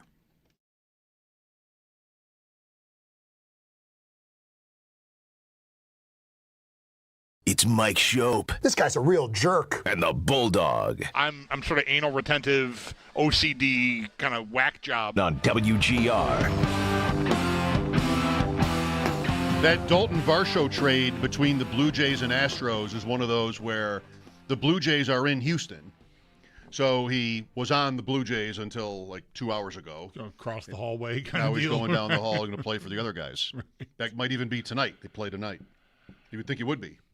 There's no customs. I would think no once travel. once the trade is made, you probably are. Has there ever been a trade where a team was like really on the fence, 50-50, but if the guy was like across the country, pass. Oh, he's in town? Let's do it. Right. We can use him tonight. We like this idea, but not if it's going to cost us $500 on a late flight we got to book. We don't get to use him in this game Right. or maybe tomorrow. We need him now. But in this case, we can use him tonight. I doubt there's ever been a trade. Well, there's been a lot of trades in history. Maybe there was one that made the difference. He's right here. I can bring him over right now. You don't even have to wait. You need an 8-hitter tonight? I got your guy. We got a hitter right here. Right. Are you getting to a point, or have you been at a point where you think the 49ers substation stuff is maybe real? Now Mike Evans? So it's everybody, not Purdy. They have a running back, Jordan James and Kalen Black, I think, two young running backs who are down. Not all for very long necessarily. Evans quad strain today. This Pearsall is done for the year. He had a knee injury last year, I think maybe even early in the season. Camp comes around. He's not better. Season-ending surgery. Yeah, that escalated in a real hurry. Yeah. Kittle is, I think, he's on his way back. He's not. There's no setback or anything with him. Torn Achilles. He's mentioned it. Right. He's maybe the most prominent member of the team that has talked publicly about the substation. Yeah, given an opinion about whether there is actually something to it or not. Christian Kirk went down right away. That's happened before. Right. So, like, a lot of their offense is just not on the field right now. Yeah, I'm thinking a lot of it is age more than the substation. Look, with Evans, and Debo's there now. Let's keep an eye on him. Watch out. See what happens with him. But again, that's an older guy. There's a lot of miles, hard miles on that body. So, I don't know. I feel like if there really was something to it, the team would have acted on it by now. Like that they would have. I don't think it's something that I think if you're them and one of your most prominent players, that's how I'll refer to Kittle here, is giving it credence, then I think you probably would want to do some due diligence on it. I wasn't sure Kittle was really being serious when he talked about this. It seemed like maybe just one of those where you mention it and people wonder if you really mean it. I guess I'm not sure if he is either. I've mostly just seen it referenced that he's referenced it. You know what I mean? Like I didn't see an interview where he's talking about it and winking or anything. I didn't see him wink. I saw him on a podcast. This was last year maybe, or in the off season, talking about it. But I wasn't sure if he was, really. There'd be a way to. Yeah. Be a way to say it. Like, I don't know. He didn't really go very far. Okay. But Aaron Schatz has broken this down, and maybe others, how for a long time the 49ers had good injury luck, and then in recent years it's been like depth players. They've had injuries, not to stars so much. But now it's sort of everybody's talking about it, and now it sort of looks like you could convince yourself that maybe where they practice is somehow helping to cause these injuries. Ironically, McCaffrey, who's had big injuries in his career, he's not on this list. Yeah. And we'll see what happens with Debo now that he's back. I drafted him last night. Just thinking, Pearsall is gone. Now Evans, I don't know. Evans he's old, and this is a quad strain. They're saying it's mild, but still. Yeah, not what you want to hear. Not with anyone that age, you got to worry about it lingering, I think, more than with a younger guy. I think that makes sense to me anyway. So could they fall apart? Yes. I think so too. I think they could. I think it's fragile. Yeah. Great coach, and he had his own car accident that they kept a secret for like 11 days or something. Yeah. Whatever that was about. Great coach, quarterback's good. Not here to suggest that he isn't. McCaffrey's been great, obviously. Old. But older, yeah, right. This is, not like super flag planty or anything, but on some of my fantasy stuff, one of my takes is that San Francisco is going to just break down. This is before Pearsall, before the young running backs, one's a rookie, and everybody, almost like right at the beginning, a couple weeks ago, just there's so much, Trent Williams, there's so much age. Yeah. And you're counting on Evans and McCaffrey and Kittle, premier players in their prime. And Purdy he's always going to be fighting uphill because he's the last pick in the draft. He's a little guy. He's just not, he's just not some RoboCop super freak guy. But I don't think, with that said, it's unfair to say he's not someone, you can just look at, people look at the Bills and go, you've got Josh Allen, just fill in the rest. And you're probably going to win 11 games getting out of bed. Right. I don't think you can do that with Purdy. I think he needs the excellence around him. He's excellent at triggering it and making it work on time and everything. And there's a lot to be said for that. Not just anyone can do that, all right? I don't want to make it sound like he's just game manager guy. He's better than that, but he is not just plug some guys in and keep going guy. I don't think, anyway. To not this unstoppable. Point in his career, right? Undeniably so talented that he's just going to find a way. So that could really be trouble for them. I think you had that proof of that season 2 years ago. Yeah, the year they played here, right, and lost. Yeah, he was on the field. They were dead man walking when they got here. Yeah, that was December 1st. That was December 1st, and they finished 6-11. They kind of go up and down, back and forth. San Francisco. Well, this would be an even number. This would be bad. All right, get in there. Buyer beware. Get in there if you're brave, and you really don't have any respect for money. Get in there and bet on a 4-team NFC West with San Francisco 4th. That means you got to get the Cardinals out of 4th. That might be a pretty heavy lift. Not just any 4th place candidate, Arizona. Right. That's right. We mentioned it before. Marv Levy today, 101 years old. Also, Tyrod Taylor, Tom Brady. This August 3rd comes around almost every year. And these birthdays together. You can't contain it. You can't hope to contain it. You're going to hate this, but I'm going to kind of do it on purpose because I think I know his name, but let me just do it my way. I saw a tweet, and maybe every year it's the same tweet. Tom Brady, Marv Levy, Tyrod Taylor, the Metallica guy. You enjoy that? With the Metallica guy. You want me to guess? Try his name. I think I know it. No, I mean I could be a little off. I can run through them for you. No, I know which one it is. I might be a little wrong with the name. Okay, which one is it? One of the guitar players or the drummer? Hadfield. Okay, you're close. That's what I thought. I might be a little off. That's not what horrible. Is it? Hetfield. James Hetfield. Yeah, okay. His birthday. Yeah, that's exactly what I thought might happen. But I wanted to say the guy from Metallica. Kirk Hammett, Lars Ulrich, drummer, and the bass player, Ricky Hudal. No, I don't have the bass player's name. Damn it. Stumpy Peeps. I'm very upset about that. It wasn't Stumpy Peeps? Yeah, I think it's a third. Well, it's a third, at least a third. There was Cliff Burton, Jason Newsted, and then this guy. And I can't think of this guy. And he's been in the band now for a long, long time. Newsted left a long time ago. I should know his name. This is useless information that I'm proud to have. But I'm really upset that I can't think of the bass player's name. And I don't want to guess. I should have it. I should know it. All right, whatever. We can move on. But you were close on Hetfield. They're still out there. Robert Trujillo? Yeah, that's it. Yes. Thank you. Yeah. Obviously, I'm looking it up. That's him. Yeah. Lest anyone think I just happen to know it. Right. So, Marv Levy, 11-8 all-time in the playoffs. All for the Bills. If you didn't know, he coached Kansas City before he got the job here. I was at a Bills-Chiefs game when he was the coach of the Chiefs. Wow. I think 83? Or was it Makovic by then? I think Marv was still around. I've got enough wrong today. I'm going to stop just guessing at things, thinking maybe being like 85% chance of being right. I'm not going to. 11-8 in the playoffs. Same record as Bill Parcells.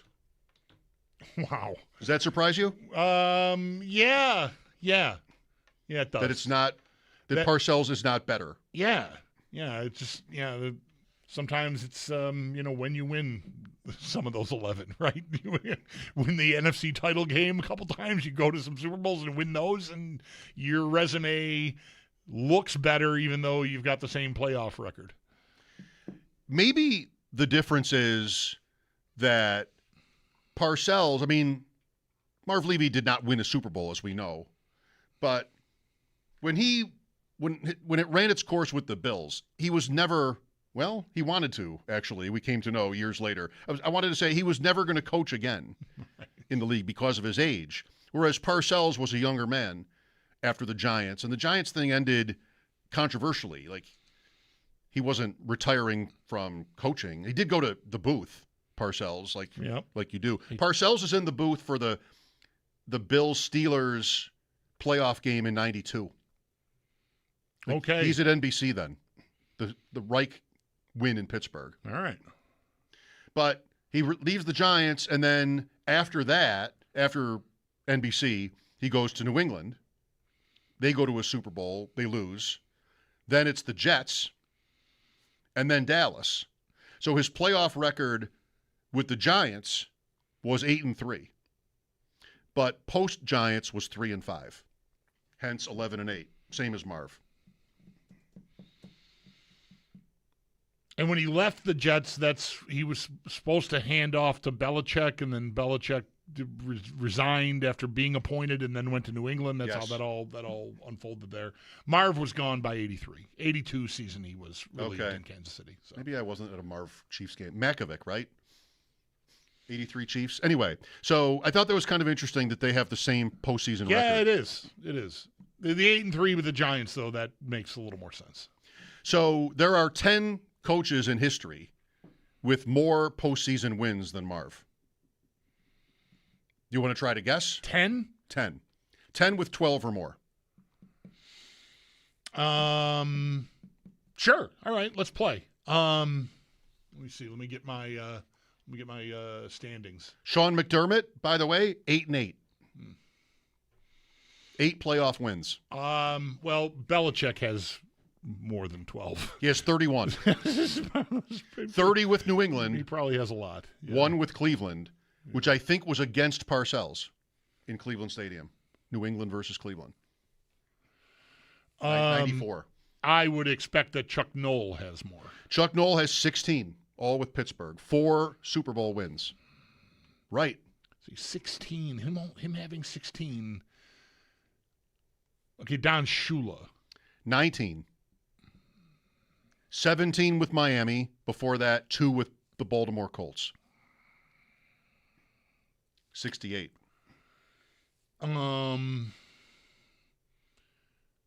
Sean Payton. No.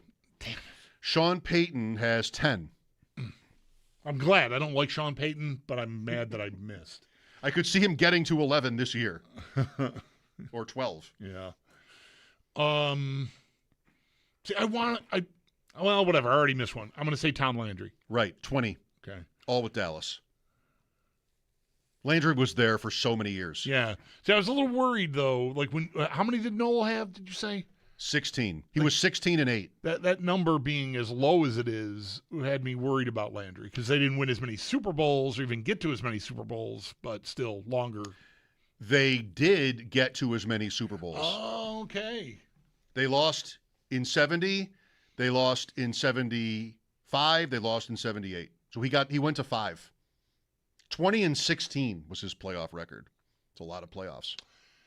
Andy Reid's got to have more. Andy Reid is correct. 28.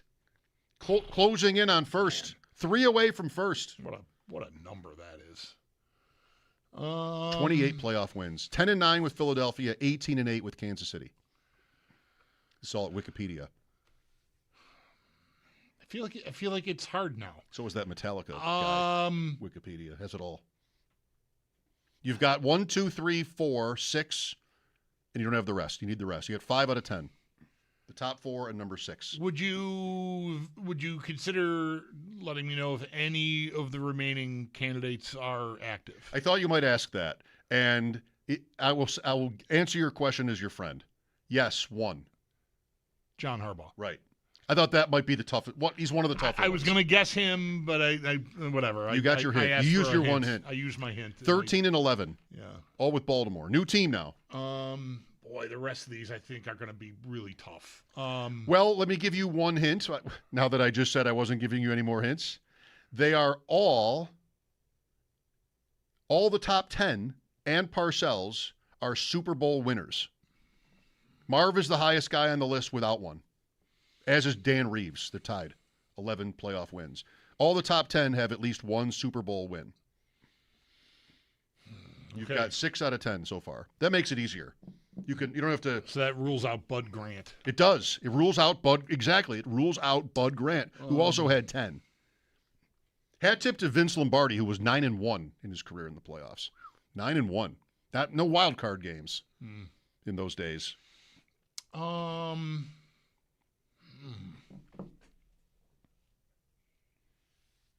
There's a 2-time Super Bowl winner and a 3-time Super Bowl winner here that you need. You need at least one of those 2 guys. Oh, Bill Walsh. Nope. No. 10-4. 3 Super Bowl wins, but he did not get to 11 playoff wins. I hate this stupid. How about that? And neither did George Seifert, who won 2 Super Bowls as well. 10-5. How about that? That's interesting. Walsh had 10 playoff wins. Doesn't crack the top 10. It's Tomlin? Nope. That was a terrible guess. It's the worst guess I've had so far, I think. Tomlin, I talked myself out of him 3 different times already, and now I panicked. 8-12. Yeah, is his playoff record. Not great. Jesus, Hank Stram? No. Ready? Yeah. I'm going to go from, toughest to easiest, maybe. I might say. From bottom to top. Bill Cowher, 12-9 in the postseason. Okay. Tom Coughlin. Yeah. 2 rings. 12-7 only, though. Right. Like, not. Yeah. These aren't easy, I think. Yeah.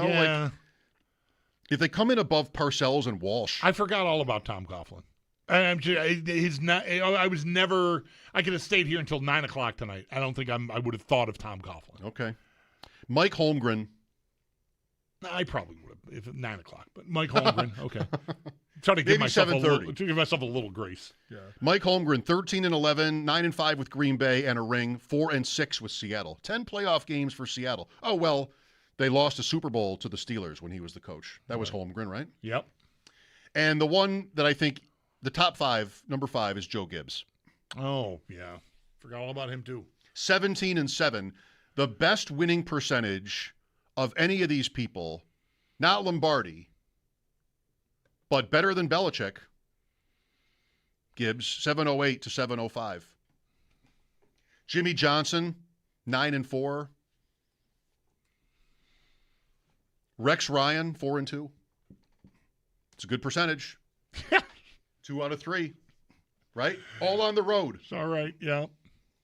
That was my big stat when the Bills hired Rex Ryan. He has as many road playoff wins as the entire history of the Bills, as the Bills do ever. Well, I enjoyed that, even though I crashed and burned at the end there, or even like halfway through. I don't know. I didn't do that good, but I like that. The Bills added a 5th road playoff win last year.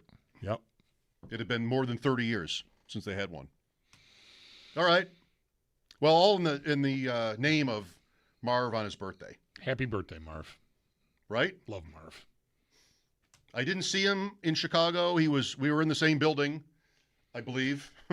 Yeah. The autograph and guys, I didn't like, see the love autograph Marv. guys. Like I admire Marv as much, if not more, than any person I've come across in this business in 30 years. Like he's one of the first people I met, and he always treated me great. Yep. I really admire him. I echo that. I liked being at his press conferences when I was a kid. We had that dinner with him when he was about to become the GM of the team, right? Which was a special night. So here's to Marv Levy. Today we talked some New England Patriots with a guest that hasn't been on in a while, but it was a good conversation. Taylor Kyles from Patriots CLNS. We'll have that for you next. Mike Schopp and the Bulldog, WGR.